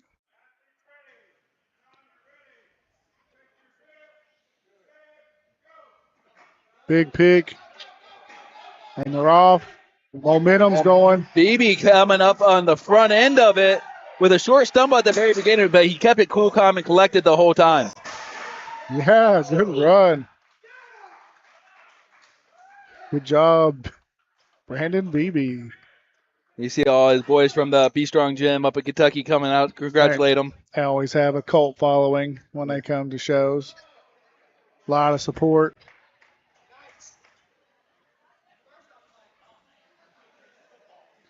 All right, hey, here we go. We're going to take a little break and head into the fifth event. Hope you guys enjoyed the show.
And we're back. We've got the Atlas stones. Remember, I said earlier in this segment, they're not balls. They're Atlas stones, okay? They're not heavy, round balls. They're Atlas stones. So make sure that if you're ever around a strongman competitor or you know and love a strongman competitor, we pay tribute to the Atlas stone. A little history there. Uh, Atlas carried the weight of the world on his shoulders, right? Yep. And here, these little world-shaped globes. Um, these athletes are getting ready for this. You're going to see different wardrobe this Yep. time around. Definitely different wardrobe. That wardrobe's going to be an old tore-up T-shirt, probably. It looks like, and you'll see some grip shirts mixed Grip in shirts, there. yeah. But what you'll see a lot is a forearm wrap of many different things, anywhere from duct tape to leather sleeves. Yep. I personally like a vet wrap. I go with duct tape, man. As they say, if you can't duck it, you might. Yeah, I will. Yeah. We'll keep it. Yeah, all right. We'll keep it PG. Keep it PG. That's right. But the other thing that you'll see is tacky. So there are some shows that don't allow tacky. Davey, being an old school strongman head, Yep. does not mind it one bit. It just helps you give you a little grip on these stones. What Well, this event's going to consist of is just as many times over that bar in 60 seconds as you possibly can. and I'm sure the people that know me, they're looking for me to give the plug to Tacky here. We thank our trees for the Yep. pine tar resin they give us, and that's what that Tacky is. All right, we Here we have go, Amber 60 Klein coming up seconds. with a 150-pound stone. I think in my head on this event, pick it, lap it, load it, Yep, and you squeeze just lap kind of, load is. yeah, you just kind of keep doing that, one after another. Yep, if you have the ability to keep your feet placed in one spot and Yeah, just allow it to go and keep a rhythm. So like a big thing with this and any kind of rep off type thing is a rhythm yeah. where in 60 seconds I can get this many reps, and it kind of gives you that like training block of boom, boom, boom, one, boom, boom, boom, one, and you know exactly what you're going to hit. And if I could give those people listening and watching, if I could give you a tip, if you're training this event, okay, if you're training this event at your gym or your training box or whatever you go, maybe it's your backyard. That's where I started out training Atlas Stones. Um, don't go into the training session with just the Atlas Stones in mind. You need a certain amount of fatigue Yes. because this is painstakingly almost always the last event. So it's not like one of those things where this is the first event, you train it first. This is the last event. So in your training cycles, okay, go make sure that you're doing some big compound lifts before you go into the Atlas Stones because you have to know what that fatigue feels like in order to be successful in this event. I remember many years ago, I I won this event, and the guy said, you must train Atlas Stones exclusively, and I was like, nope, I train Atlas Stones at the end of every training session Yep. because I want that fatigue as I go into this event, so that I know what it's going to feel like day of. It's not going to be a surprise. All right, so it looks like we're gonna have a 175 stone. It sounds like Amber opted to do just a couple reps at a heavier stone, so they don't have to change as many times. Um, or no, they are rolling it out to a 185 stone. Okay, now let me tell you a little bit of history on that stone. That stone right there, ladies and gentlemen, that was my original stone. I purchased that. I went to Kokomo, Indiana, to Brian McNeese's house. I think Brian had just competed in the '96 World's Strongest Man in the prelim qualifying flight. And when I bought this Atlas stone, his wife came out. His wife came out, and we were talking to her, and she had at least 2 inch long acrylic nails on, and she talked about how to pick this thing up, and she was the first person I ever saw pick it up. She picked it up and lapped it right there in her front yard, Oh wow! and I was like, wow, that Brian's got a hell of a woman right there. All right, we got Morgan sitting there taking a step back, trying to regroup. The big trick with this is trying to find the center of these Yeah, stones, and every stone is different. So I believe I purchased that stone in 2000. That stone's 25 years old. How many contests has that stone been in? Because I've taken that stone to, I mean, it's been to the Arnold. Uh, it's been to nationals. Stone's got some history, and it's supposed to be my stone. Davey stole it from me, by the way. That's one thing about it, sharing equipment with your brother, your twin brother, is you have so much stuff and then you find stuff and it disappears and lo and behold, Davey stole it. All right. Just like growing up, Davey stole all the food. I mean, look at him. That's why he's 320 pounds. I got Katie Oh yeah, Johnson going. she's got the sleeves. She's got the leather gauntlet sleeves there, forearm sleeves. Apparently stole one of her coach's shirts for this, of Justin Loy. Oh yeah, Out of the BG Strength over in Bowling Green, Kentucky, grade 8 performance area with Tyler Young and Justin Loy both being part of that crew. she's doing well. Now you notice she kind of like laps it and brings her legs together, and that's an advantage. That gives you a good pop off the hips. Yep. And unfortunately, makes her a little taller. Yep. But because if she keeps her feet out wide, unfortunately she's short. Now this is definitely one of those events where some people might say a little bit taller may be an advantage.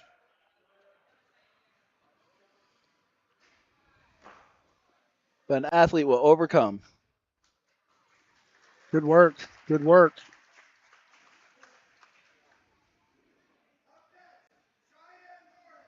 So we have our super heavyweight women, and she should be going to, looks to be about a 240 stone.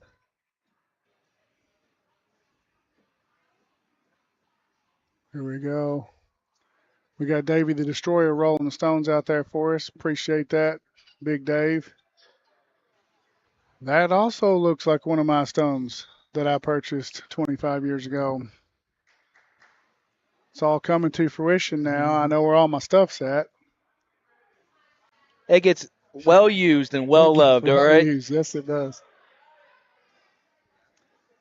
So you see Cheyenne opting to not wrap her arms. That is kind of a Davey mentality thing where, like, the first time he ever lets us train stones, if you come to his gym, he doesn't let you wrap. He Yeah. wants you to get to the stone kisses so you know what a true You gotta know strongman what it has. feels like. Yep. I tell you another thing, if you're watching at home and listening, I would recommend not training with tacky. Don't train with tacky. Get the biceps prepared. You know, this can be a big tug on the bicep. With Cheyenne here, it's just she needs to get it just to up to those knees and be able to pull it in and roll it over the top. Yeah, she's got to transition to the lat. But that could also just be fatigue from farmers and deads. Yeah.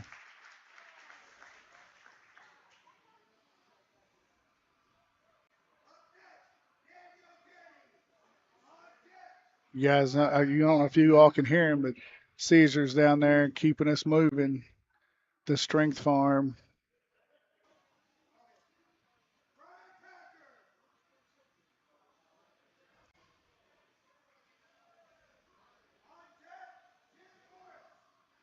So we got Brian Packer coming up and then Jim Morris on deck. So that's going to our 105 men 50 plus. The 50 plus guys. I'm not there yet. I feel like I am some days. There he is. Nice, good pop. So you'll see a couple techniques where it's the squeeze lap load, or you have some guys who will one motion some of these stones, or at least do a couple reps of it where it's just pick and go. That's really just taste or how you feel conditioned. Yeah, you know, I've seen both. I've seen people win when they pick it, lap it, load it, and I've seen people win just one motion in it. I think the guys that are going to be really, really good at this are probably going to one motion the first couple handful of stones, and then they're going to start picking, lapping, loading, just to kind of make the most efficient use of time.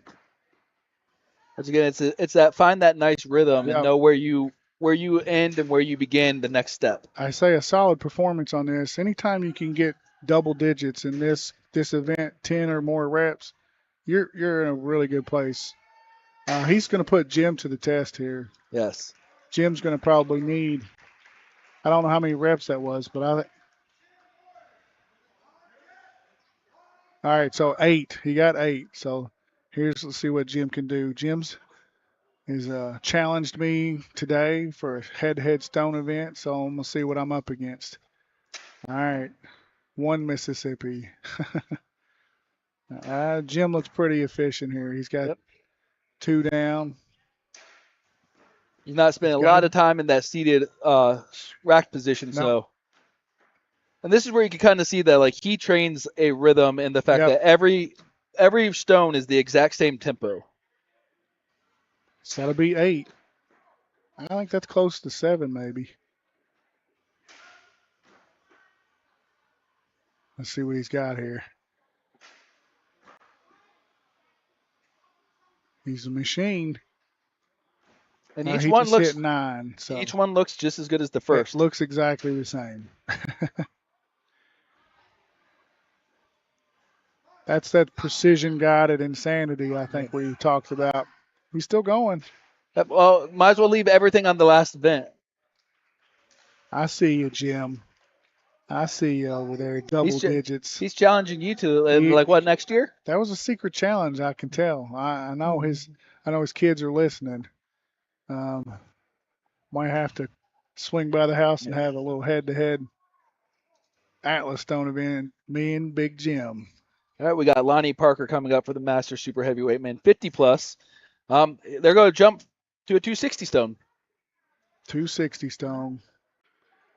I believe that's the stone I remember it to be. Yep, it is. It's maybe one of my all-time favorite stones. Now, back in the day, we used to make these out of Mikasa kickballs, and then we would take plaster of Paris, blow up the kickball, plaster it, and then pop the kickball, and then fill it with concrete. Since then, Steve Slater up there in Ohio at Slater's Hardware came up with Atlas stone molds, Slater stone molds. Yep. I bought a set of stone molds in 2004. I have this same exact set of stone molds 20 years later, 21 years later, the exact same set of stone molds. I've made thousands of Atlas stones. I mean, I'm not bragging, but I've probably made the Atlas stones for most of the original gyms here in Kentucky. And I've enjoyed every minute of it. As you guys see if you're watching live stream, they did raise the bar for the men. So men traditionally have a slightly higher bar than the females, just pure physical nature of the thing. It does add a little bit of oomph to having to throw that ball over. Adds a little challenge to it. For sure. But we got Lonnie going. All right, Big L train here, 260, you said? Yep. Here, bring them Nice legs squeeze together. in the lap. A little taller. And he's going to take a big breath and drive those hips through to get that under. He's right there. Oh, man. Right on the edge. Push it over. And he gets a rep. All right. There he said. Calling it there. Said, you know what? I'm over 50. I'm good. Yeah. Well, and it's one of those things where, like, why risk getting hurt? If you know that's all you have to do, I understand risking getting hurt. One thing that most people don't realize is like, well, why didn't you grab the bar just to push it over? Traditionally, we're not allowed to grab that cross member because you can't use anything to assist you getting the stone over, just the stone. I remember in Nationals in Harris Casino, I saw an athlete climb the side of the yoke to try and get that thing over. All right, so we have Joel Lewis up now. That's a good squeeze in the lap. So have some big hip drive. Yeah, he's got to get it. He's not the tallest guy in the contest, that's for sure. Oh, baby. If I didn't know any better, like from this view right now, I'd say it was Tyler Young up there. But well, I tell you, sometimes you gotta know if you're a young athlete just now getting in the contest, Atlas stone like that, when it gets to the bottom side of that yoke, you might as well just lay it down. Yep. Lay it down because you wasted a lot of energy just sitting there, as we call romancing the stone. Yep. Right? You're just romancing the stone and it ain't going nowhere. It's a point of diminishing return where it's like you're putting more effort into it than if you just drop it, regain your breath, composure, and go for it again. Absolutely. Here we go. So we got Sherman Holbrook going. Nice deep squat. Oh, yeah, he is. Man, that was big way explosion. Over, way over. I don't know. What's your thoughts on the hips that low? I personally like them a little higher than in the hole like that. I like them a little higher. But I don't have the mobility to get that low. So well, that's true. Maybe that's what I'm saying. Maybe I don't like it because my hips don't even go that far. I know Davey's hips don't. You should see those online posts of his squat. He's squatting to a 24-inch box, I I mean, think. only 36 inch tall. 36. But once again, it's what you're comfortable, and that's one of those things where I like a good like flat tabletop before I go into it. Good. But he's definitely found that spot on the stone he likes where he can keep a good grip on it and get those big hip through. Oh, Good job. That's pretty good.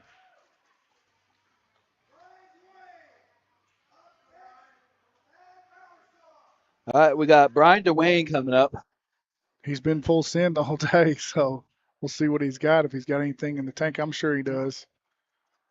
Those high shorts. Oh, yeah. Ben's training. He's out at Ben's gym, and one of their things with stones up there Yep. is he gets tired of everybody asking how much the stone weighs, so he just says pick up the rock. And like they even made some T-shirts with it that I had to get one because it's just so fun to have. Where it's just pick up the rock. Notice on this one, he's picking and transitioning in the same kind of, he's transitioning to the load as he picks it and resetting his hands. That's somebody that's trained stones Yes. pretty consistently. He's got a higher hip angle in the lap, and boom, he transitions. He's not wasting a lot of energy here. Nope. He's not worrying about dancing around. He's trying No. to keep his feet roughly in the same planted position each time in order to have that same rep each time.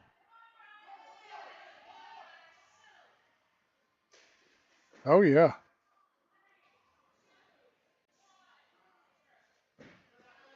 Going for the Solid. full 60.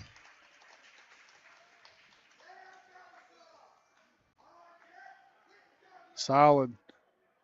Great run.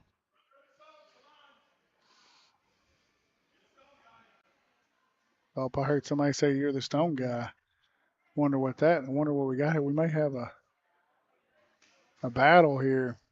He's gone with the athletic tape on the arms. So we got Thad Bowerstock as the last of our men under 105 kilo 40 plus. And if he's going last, that means he's in first right now. You got to have some speed run coming. He looks good. He's rolling it. He's rolling it in his lap, which is a little different than the other guy before him. He's been nice, solid foot placement, not moving around a lot. No, which is good.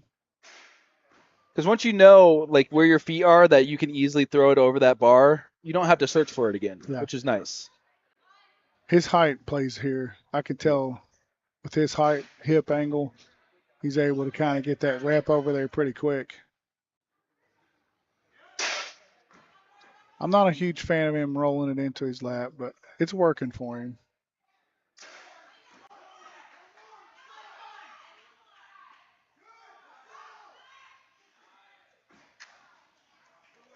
Tied him, or one repped him. Good job.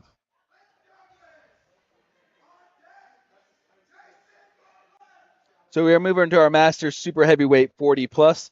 We should see some big runs right here too, with the likes of Jamie being in this group. And we got a much bigger Atlas stone. Yep, we are jumping up 20 more pounds to 280. 280. Okay.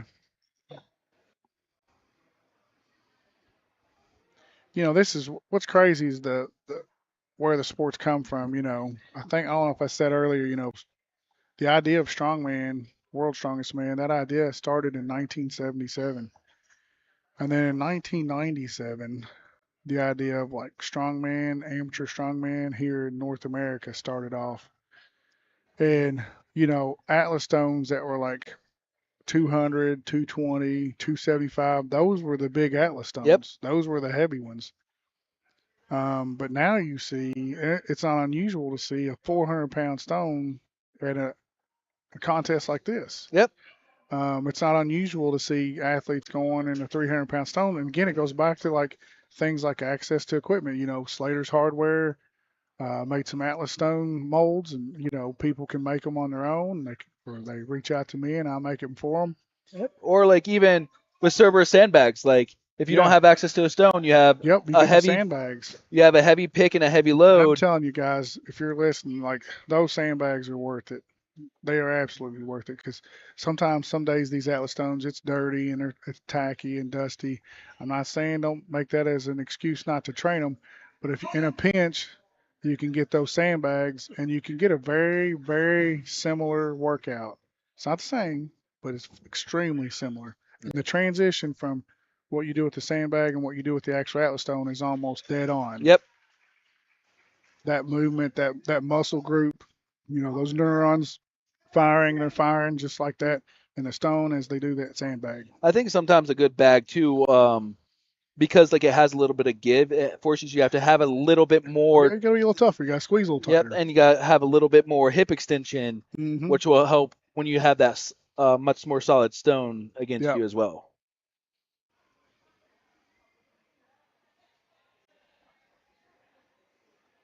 All right, we got Jason Bartlett up. We're going. Now he's one of the lower hip start out of the hole.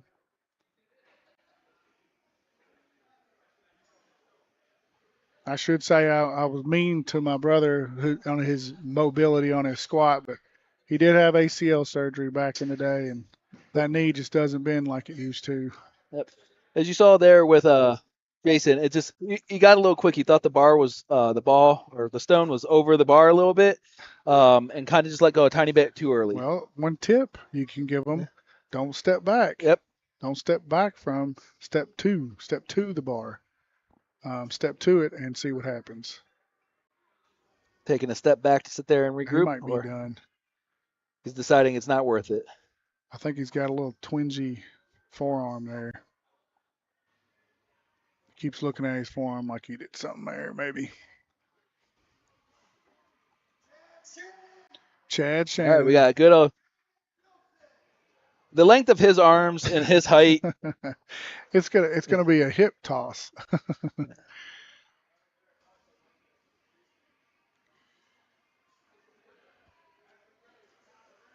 Here we go. I've been picking at Chad. He's not 7 feet tall, but he's definitely the tallest guy here today. And we see him. He's got a long way to kind of pick to his lap, but man, once he gets it Once it there, he is, can it's just hip pop it right to the he, thing. he's in a 3/4 squat, and that stone is over to the Absolutely. bar. Yeah. He's doing a really good job of kind of staying in the same place spot, Yep. keeping that 1 foot there to like know, hey, this is where I need to stay to Step. throw this over.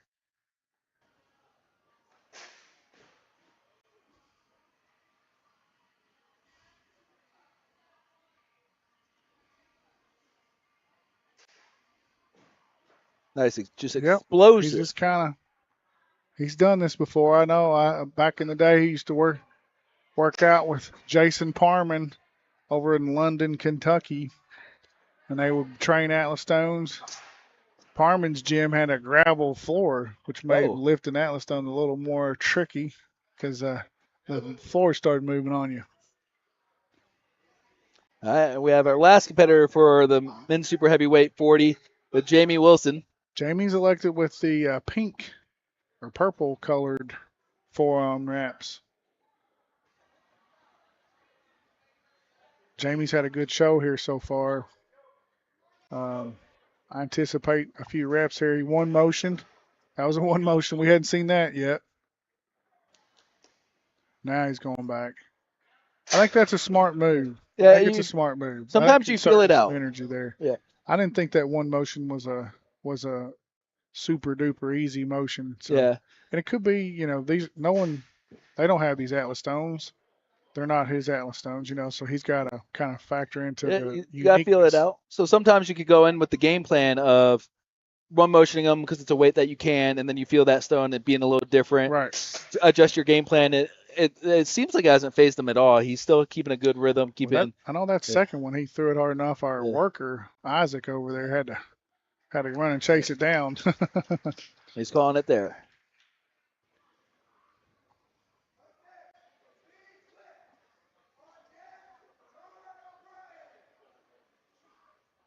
So we got Steve Glick and John O'Brien coming up for our men's under 90 kilo open. As they say here, we're rolling right along. That's a Atlas Stone joke. Yep, and they're moving up to the 300. 300 stone. One of my favorite, my all-time favorites, probably like a 310, 320. I don't know. That just seemed like the perfect number for Perfect weight for like just just max to reps. kind of try and do max reps with. Like I look at it as like a conditioning weight. Yep. And if you're training this like I told you earlier, and you're waiting until the end of your workout and you're fatigued, then it is conditioning. You're trying to condition yourself to keep going. I see some of these kids over here. Eli McCann and his buddy Hudson are getting these trophies ready. And, while these guys are competing, it's always nice to get a trophy to remember your performance. And, we try really hard to make this about the athletes because they're the ones that are putting in the hours and the training and the work. Here we go. 300. Nice, good, solid pick. Oh, baby.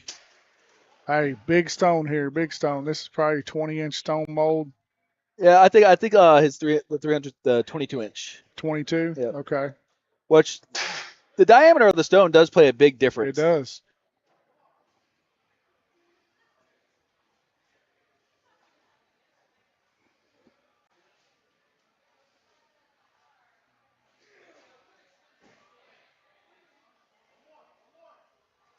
Good. I see his coach over there, Ben Eisenmonger, always cheering these guys on, telling him one more. Why not, right? Been very big about leaving everything you got left on the field That's while right. you can, as long as you're being safe about it.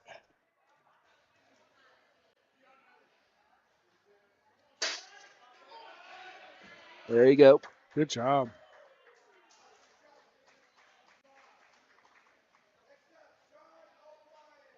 So we got John O'Brien as last one for the under 90 kilo. And he's telling all these guys with weak forearms that he's going to go raw. He's not going to cover those arms up. It's a it's a preference. It's a preference. I hope he's got the calluses built up on those forearms. He doesn't rip them open. Yeah, it's one of those things where I feel like experience comes into play sometimes. I was a raw forearm for a little while, but then I got tattoos on my forearms, so like I use wraps to protect. Yeah, you invested in your forearm. But at the same point in time, once again it's about feel. Like you see people, and you've seen them today using even like the Cerberus stone sleeves. Yeah. I don't get a good enough feel with the stone sleeves, but there's guys who swear by them. So once again, whatever works for you is the best. It kind of comes down to like how thick the sleeves are. If they're too thick, you don't really feel like you're actually gripping the stone. Man, he's down in there getting that one. He's a little shaky there. He's got to settle that up before he can load it over the bar. That was good. That was good. Definitely height is coming in advantage for him. I would like to see a little bit more of a straighter arm on that. I'd like to see maybe a little higher hip on the pickup here. His hips are really low. Wide stance. There you go. I was always a pretty narrow stance. And the first initial pick for me was kind of like a bent row pickup into my hips, into my lap. All right, he elected to go without the belt. It was just barely hanging on anyway. He straightened those arms out. Yep. Oh, yeah. Well, there's a huge difference. Yep. That was night and day different when he straightened those arms out. And that could be nerves. That or it's Davey the Destroyer over there telling him, like, hey, man, just straighten those arms out a little bit, There's a lot of potential in that kid. Yes. And I think he's just scratching the surface of what he's doing. Yep, guy out of, it says Nashville, but Fort Campbell, aviation guy. His coach is Vince Wilkinson, the pro strongman for the Army fitness team. So definitely got some experience behind him. Okay. And I think the more, the longer he goes, the better it'll be at. I do know the gym that he trains at also, Olga Lashuk trains in now. So, definitely has some experience around him that can definitely shoot him to the stars if he really wants to go that far. Good. Here we go. We are moving up to the 231 class where we'll have a 330 stone. 330 stone. Up first, it looks like we have Zane.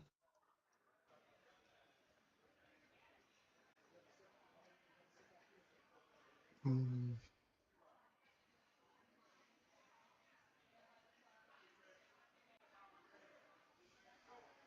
So you saw the athlete there. They got to start with their hand on the bar. Get the timer set, go. Got to follow the rules.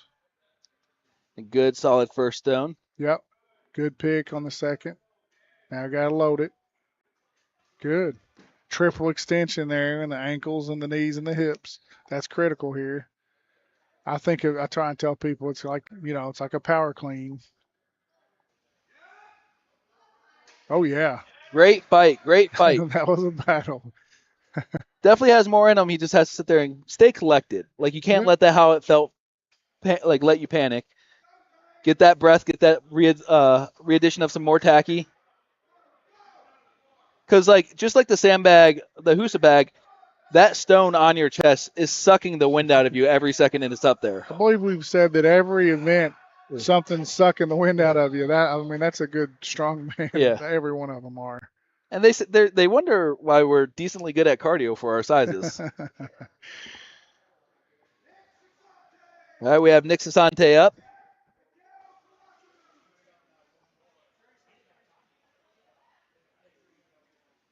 As we said, like the different wear and stuff, like he does have the Cerberus sleeves on.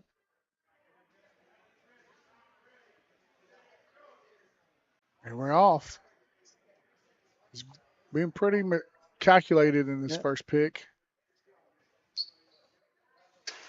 There we go. One down.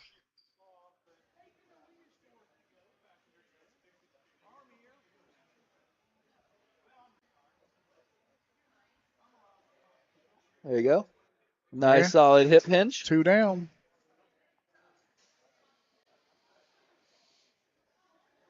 And he's just staying cool. He's just like, he knows what he has to do, and he knows he has the timing if he needs it.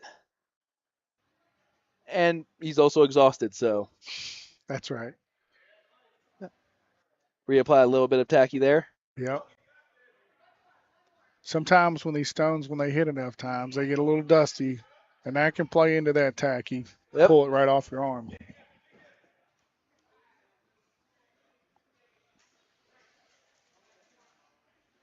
And you just go call it there. You got 2.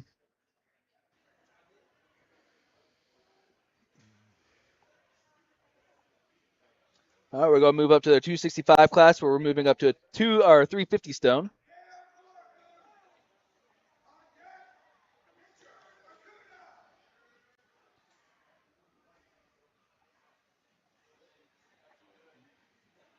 And these athletes have legit given everything that they've gotten today.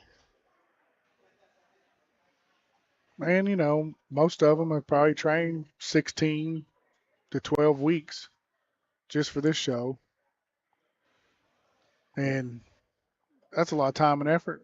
Came here to try and finish it. Now, a lot of these guys will probably take a week to 2 weeks off before they're back in the gym and For the next they're one. training for the next one. So, yeah, before we get this last one started, once again, we want to thank Strongman Core for allowing us to have awesome shows like this, Cerberus Strength, Arena Chiropractic, KY Strongman, the Hunky Cookie Company, oh yeah, and Fit for Life Gym. we got our man over here, James Duffenbaum. He's been working. I've never seen him sweat so much. The sweat beat up on his head earlier. He needed a towel, wipe all that sweat off. He's been working hard for us. Yeah, like you never know what it's like being behind the scenes till you behind the scenes, and that man has his hand in every little part of this aspect because he loves it that much. That's right. What did we move? We moved up to the 350, right? Yes, we are at a 350 stone for the 265 class. I know with that stone, that one's a little odd. But once you figure it out, it's one of those great ones to have in your repertoire. Yeah. It's kind of like the 3-4 plate thing we were talking about bars, where like a 50-pound, Yeah, like a like a 350. Yeah. plateau lift, right? Yep. Like a transition. There he goes. If you go back in the day, these stones were the McClashin stones. These Atlas stones were like a rite of passage, Yep. right? And so like the pin slab stone, the original Husafel stone, Yeah. these were rites of passage. And as you transition from a kid, a young, teenager to that manhood, and so a lot of times these are referred to as manhood stones in different places. And so here we are transitioning here with these manhood stones, a 350-pound manhood stone, right? Yep. We've got Richard. I've been impressed with Richard all day. Very solid athlete. Yeah. Definitely looking to get to that next level. Let's see what he's got here with the big 350. Trying to find that nice center line. Good pick.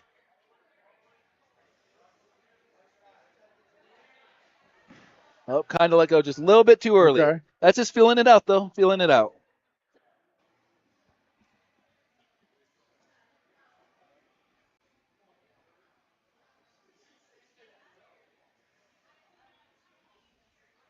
Let's go, Richard. Come on, Roll it in. Richard. Get it lapped, and you just want to let it Oh, settle. yeah. Sink it in. Big hips. Big hips. Oh, man. Hey, at 350, that's 350 pounds right there. And he's taxed his body all day. Like he went hard on that deadlift. He did. The run between him and what was Was it Brian? yeah, Brian, like on Farmers. Mercy. He's done. Great 3 attempts. Good job. Good try. So we got McBride here. Not to be confused with Danny McBride, right? Telling you, even, like, they could be twins though. They could be.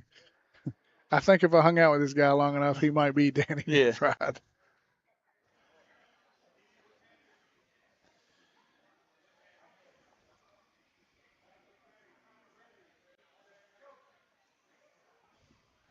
Here we go. Good seated position. Getting it rolled to the lap. Getting those legs in tight, like you were saying, to give that little bit more Height. Yep. You get height and you get it high on the chest. Yep. Knowing that he only needed that 1 rep, he's calling it right there. Solid. All right, so we're going to move up to a 380 stone with Brandon Beebe. 380. Here we go. Here we go. He's getting some slaps here from his teammate from the Be Strong gym. There's a couple times that I got smacked in the back of the gym by Evan. Oh Evan my God! Singleton, the Yeah. T-Rex. Oh yeah, when he goes man. up at this area. Did we that- give Evan Singleton a shameless plug here at the Mid-South Regional? No, it's just, but like anytime I think of like insane like hits, like that's the first thing that comes to my head. When I see him hit his head on a metal bar, he's the insane in the membrane. Get it, BB. BB with a Get good it, Brandon. Come on, Brandon. He's not done. He's not done. Let's go, Brandon. Let's go, big Brandon.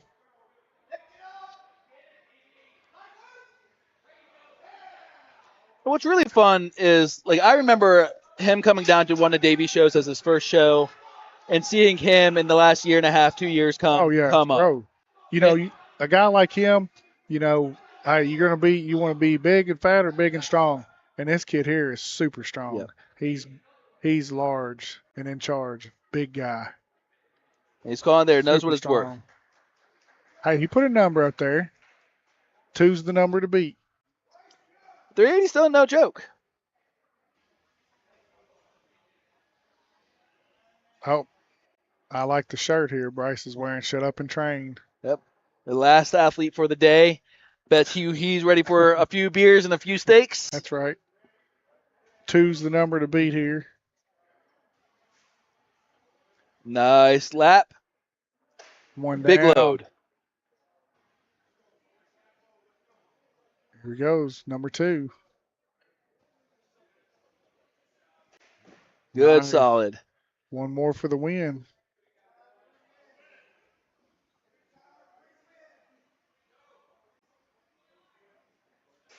Good, There solid it third. is. That's all he needs.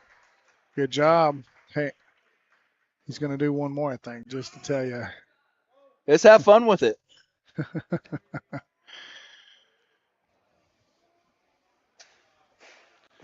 Hey, I had something like that happen to me one time. It was a guy named Danny Ramsey out of Tennessee. At the end of the contest, he challenged me. It was a 385 Atlas stone. He bet me he could load it faster than I could. I did. There you go. Looking at intensity.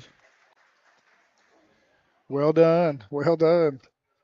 Coming out with that hot, knowing that he's qualified for Nationals and the Arnold right there. Oh, yeah.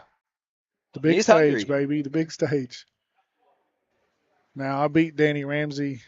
I loaded that stone in 3.7 seconds, and he couldn't believe it. All right, we're about to end the show here. Appreciate everybody for tuning in, and we appreciate all the fans for showing up. Again, hey, Strongman Corporation, it's the stepwise approach to the big stage, and these guys, some of these first place winners have made it to the big stage. So thank you.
So if you're still with us, there's actually a tie. So we'll have for the 90 kilo class. There's a tie for first place.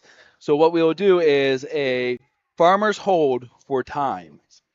So Steve Glick and Jacob O'Brien will have to hold a farmers for as long as they can to take who's going to find that Arnold spot.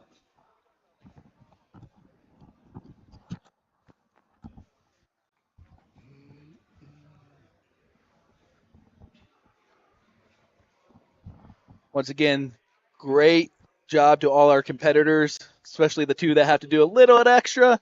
and then all the helpers that have helped out today. I was trying to update people in the live stream.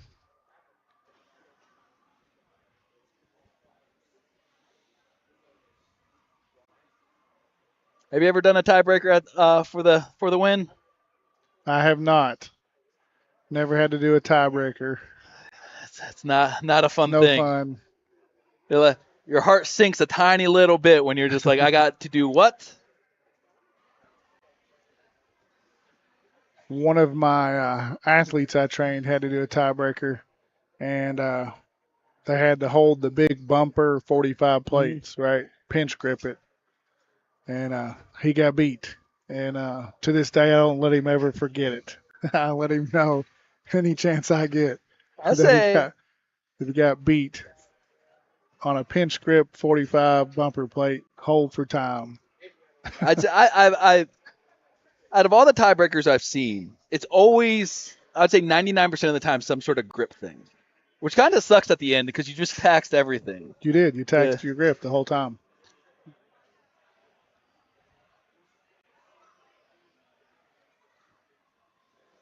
But we'll give them a few minutes to sit here. They'll rest up. They'll get ready to go. But like, why would you want? I mean, ending on a tie isn't a bad thing either. It kind of gives you that little who trained Yeah, that true. extra minute, that extra day, that type kind of mentality. Well, it's pretty clear here. These guys are wanting that Arnold spot, right? Yeah. So, here we go.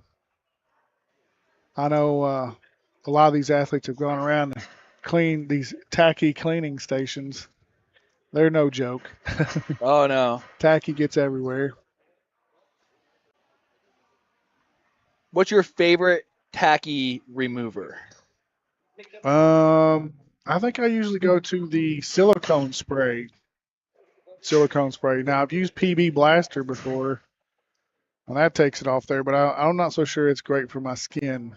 It's probably not great for the pores. I use coconut oil, and like I have had more success with coconut oil over the Gugon, the WD-40s, and all that stuff. I've never Yeah. used any of like the stuff that like people Silicone have. spray. I like the silicone spray. Now, you probably shouldn't use baby oil. Yeah. Give you a current Diddy Yeah, Diddy situation. might come Yeah, after you. don't want any of that. But yeah, like the coconut oil, which that may come into play with this grip event after Stones, It if you could, come think yeah. about. These athletes are smart though. I'm sure they're going to be chalked up, ready Yeah, to go. Um, sure they're gonna give them ample time to get all that stuff cleaned up, dried, and ready to go. we'll have to find out what the weight that they're going to be holding for time. Nope, looks like it's raining outside. That's always great when you put all this effort into loading and unloading, and now these our workers are going to have to load and stuff in the rain. We have Caesar over there rolling one of the farmers into it. Are they going to do the one-handed in front, side, or are they going to do the double-handed? Ooh, which would you prefer? Actually, if you look over to the Strongman Core CEO over there, I have seen him do a tiebreaker with a similar event with a pro strongman Anthony Furman, where they had to do a single-handed hold in the front with a farmer's carry. There's a name I haven't heard in a while. The Furminator. So that may pay homage to a ASM first place Tiebreaker. tiebreaker. James over here smiling, laughing at me. We might be onto something here. Did I figure it out for you, James? Ah. So James is going back into the history books right here.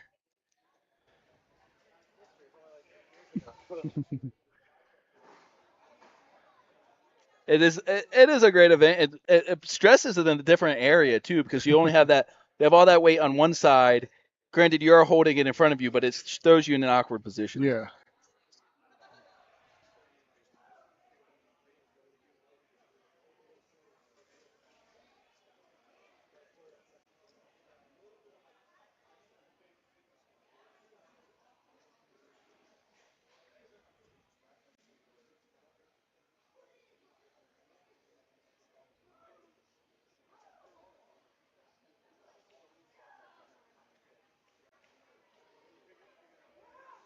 Athletes getting ready. See all the families out here. Hasn't even like you have athletes that are done getting ready to get their trophies, and all the families still on edge of their seats waiting for these last two guys, even if they've never seen them or heard their names before. Well, I think some of them are just kind of wanting to see what Yeah. does a tiebreaker look like if you've not seen one, Yeah. right? If we're gonna do single grip, one-handed farmer hold, that's interesting. That's entertaining, Yeah. you know.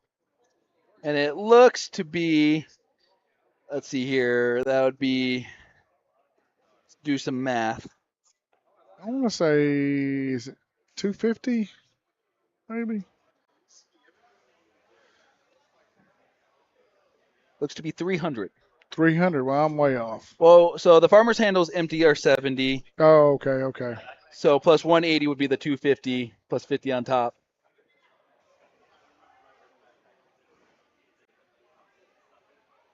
Solid hold right there. It definitely is. That is a lot of grocery bags.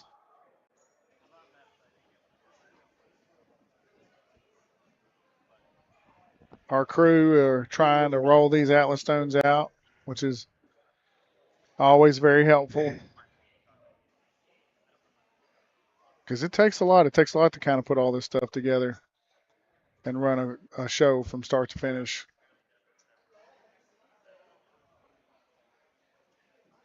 I don't feel like I've really done anything. I've been sitting here talking the whole time. I feel like I haven't really contributed to the work crew load here. But you contributed to the viewer's experience. That's right, I did. I was the Hey, entertainment. We've done our time, all right? We have, I guess. Yeah, I'm not done yet. No. Maybe next time I'll hang up the mic here and throw my name in the hat and see what happens. Yeah, and I'm one of those big believers that you can't call yourself a real strongman until you've helped at shows, Yeah, true. especially the big shows. Once again, like shout out to the strongman corps, but nationals need some help.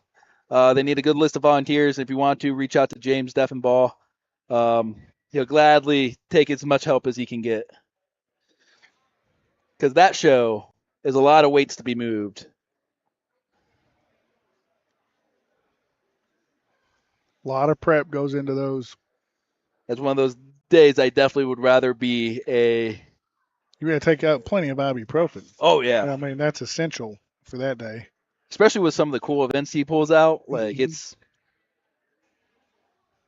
I think this year's nationals have some very very fun events. The big jerk that they did at the Arnold, they're doing a variation of that. So like a max press from blocks basically. Okay. As one press, they're doing a deadlift medley, a circus dumbbell, I believe a hand over hand type thing, and a frame carry. That may not be all of them. I'd have to look it up. I don't remember all of them this year, but if anything, you're going to see some big numbers going up. We're going head to head here with this farmer's hold. Oh, I may have been wrong. It looks like they are going to do a double hold. James lied to me. One cool thing with the tiebreakers is normally you do it eye to eye. You stare at your opponent. So there's a big mental aspect of it too. Right. It's like if you don't show any grit in your face or any like pain or any of that stuff, it is a mental war against your opponent. Yeah, you stare longingly into your opponent's eyes. Yeah. Kind of romantic. You never know here. Cinderella story. Cinderella story.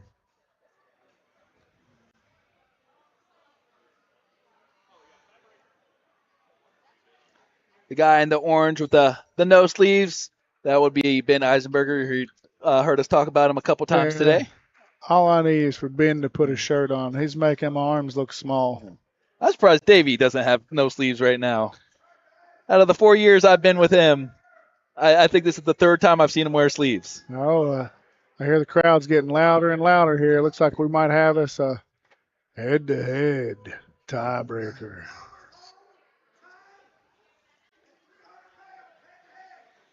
All right. 300 pounds, head to head. John O'Brien and Steve Blick getting ready to go with our tiebreaker.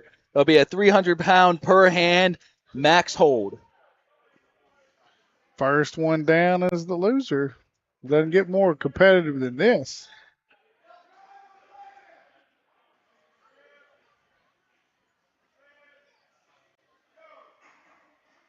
And they're up.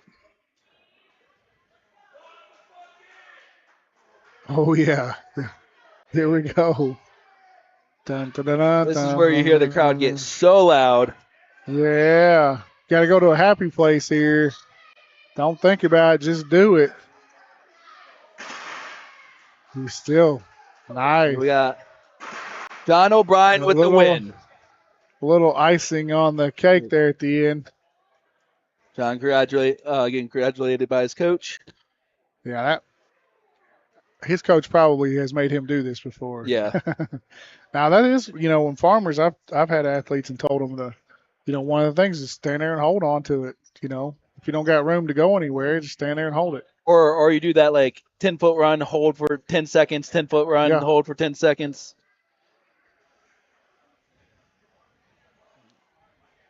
And that now officially concludes That Mid-South the Regionals for Strongman Corps. Again, we want to thank everybody.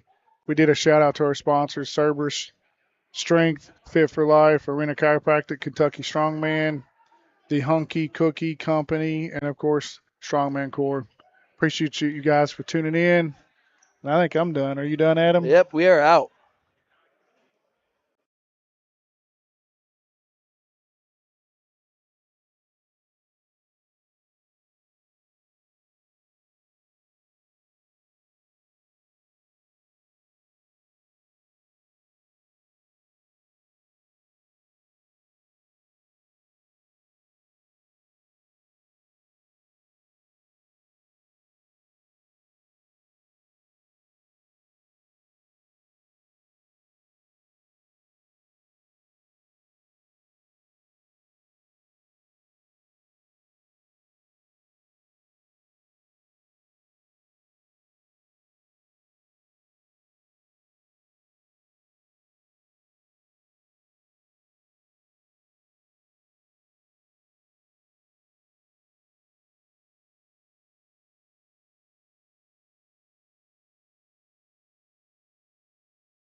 Starting our awards.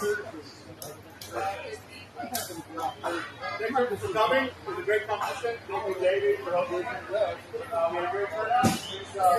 Great results. That's pretty well. Thank you, everyone, for coming. Get started. The winner of the Masters Women Middleweight class, Amber Klein.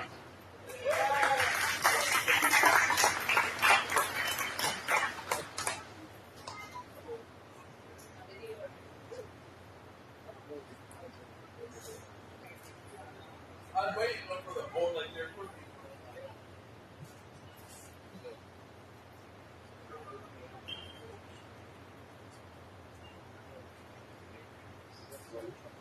In the Open Women's Middleweight class, second place, Morgan McCarthy.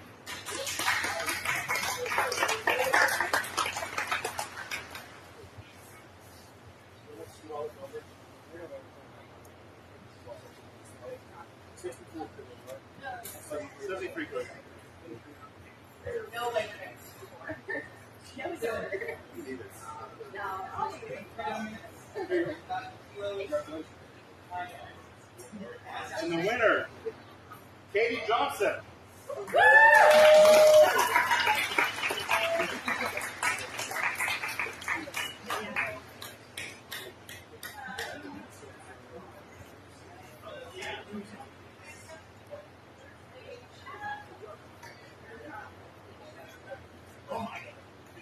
In the Open Women's Super Heavyweight class, the Masters Women's Super Heavyweight class, winner, Kim Barnhart.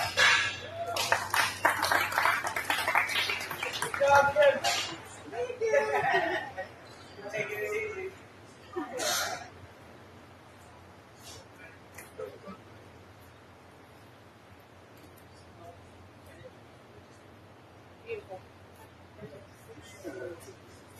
And the winner of the Open Women's Super Heavyweight class, Cheyenne Morris.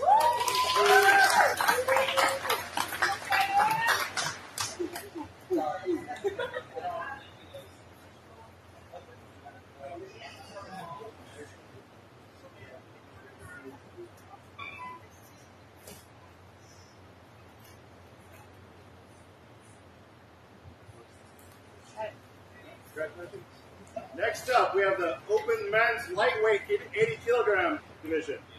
The winner, Daniel Denny.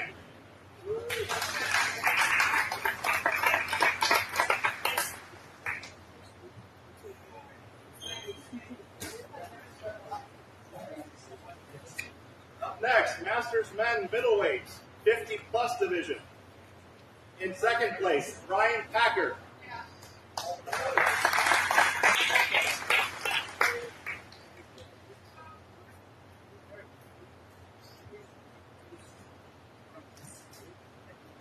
And the winner, Jim Morris.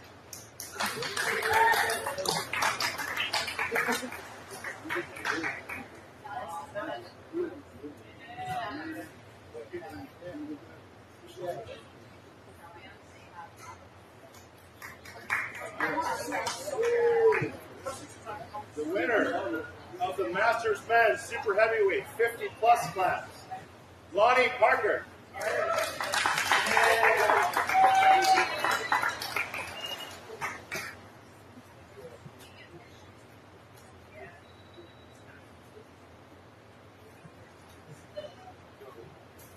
In the Masters Men Middleweight 40 plus class, in third place, we have Sherman Holbrook.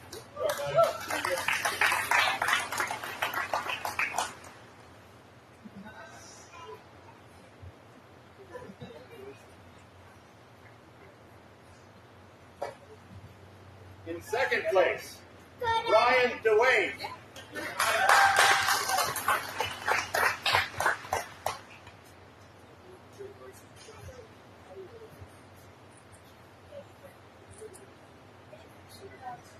The winner of the Masters Men middleweight 40-plus class, Thad Bowerson.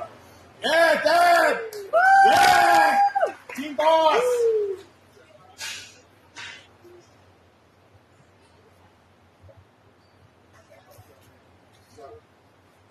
In the Masters Men super heavyweight 40-plus class, in third place, we have Jason Barlett.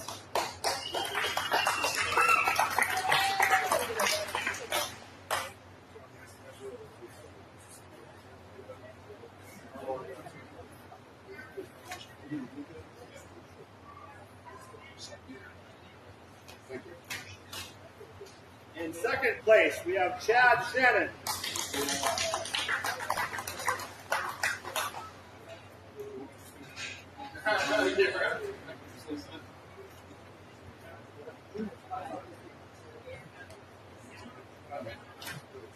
Winner of the Masters Men's Super Heavyweight 40-plus class, Jamie Wilson.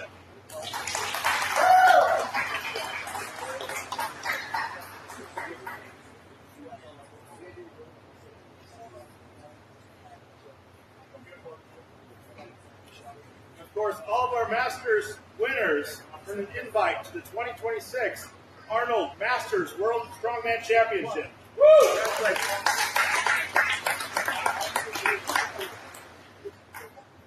In the open men's lightweight 90 kilogram class, in second place, actually,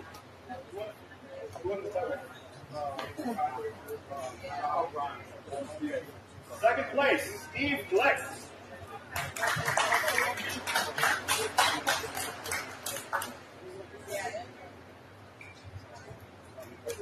And the winner of the open men's lightweight 90 kilogram class with the earning invite to the Arnold Pro-Am Arnold Strongman World Championship, John O'Brien.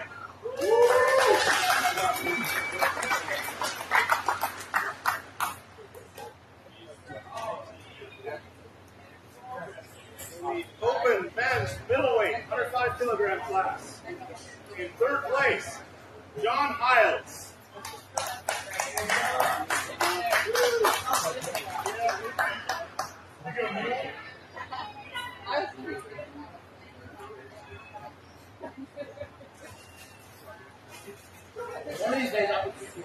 In second place, the open men's middleweight 105 kilogram class, Zane Remy.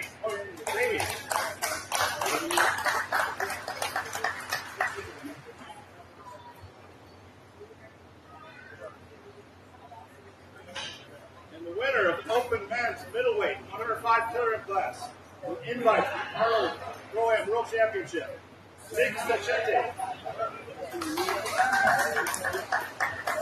In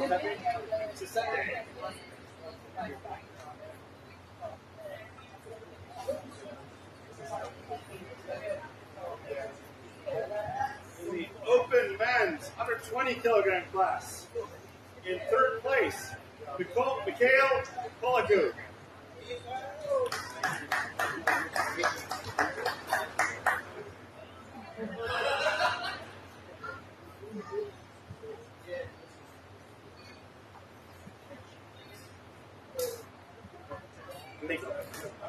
In second place, Richard Acuna.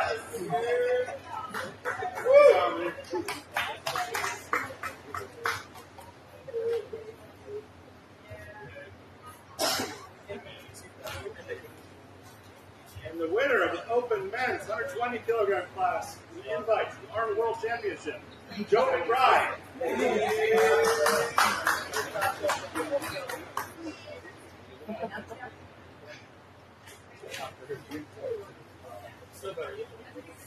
In the open men's super heavyweight class, in second place, we have Brandon P. Brandon P.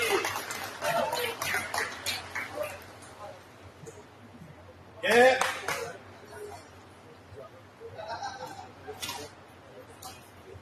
The winner of the open men's super heavyweight class you'll have a chance to compete against some of the best. To earn an invite to the Arnold Strongman Bryce. Bryce Young. Here you go. All right, thanks everyone for coming. Hey, thank you guys. Safe travels. Thanks, David.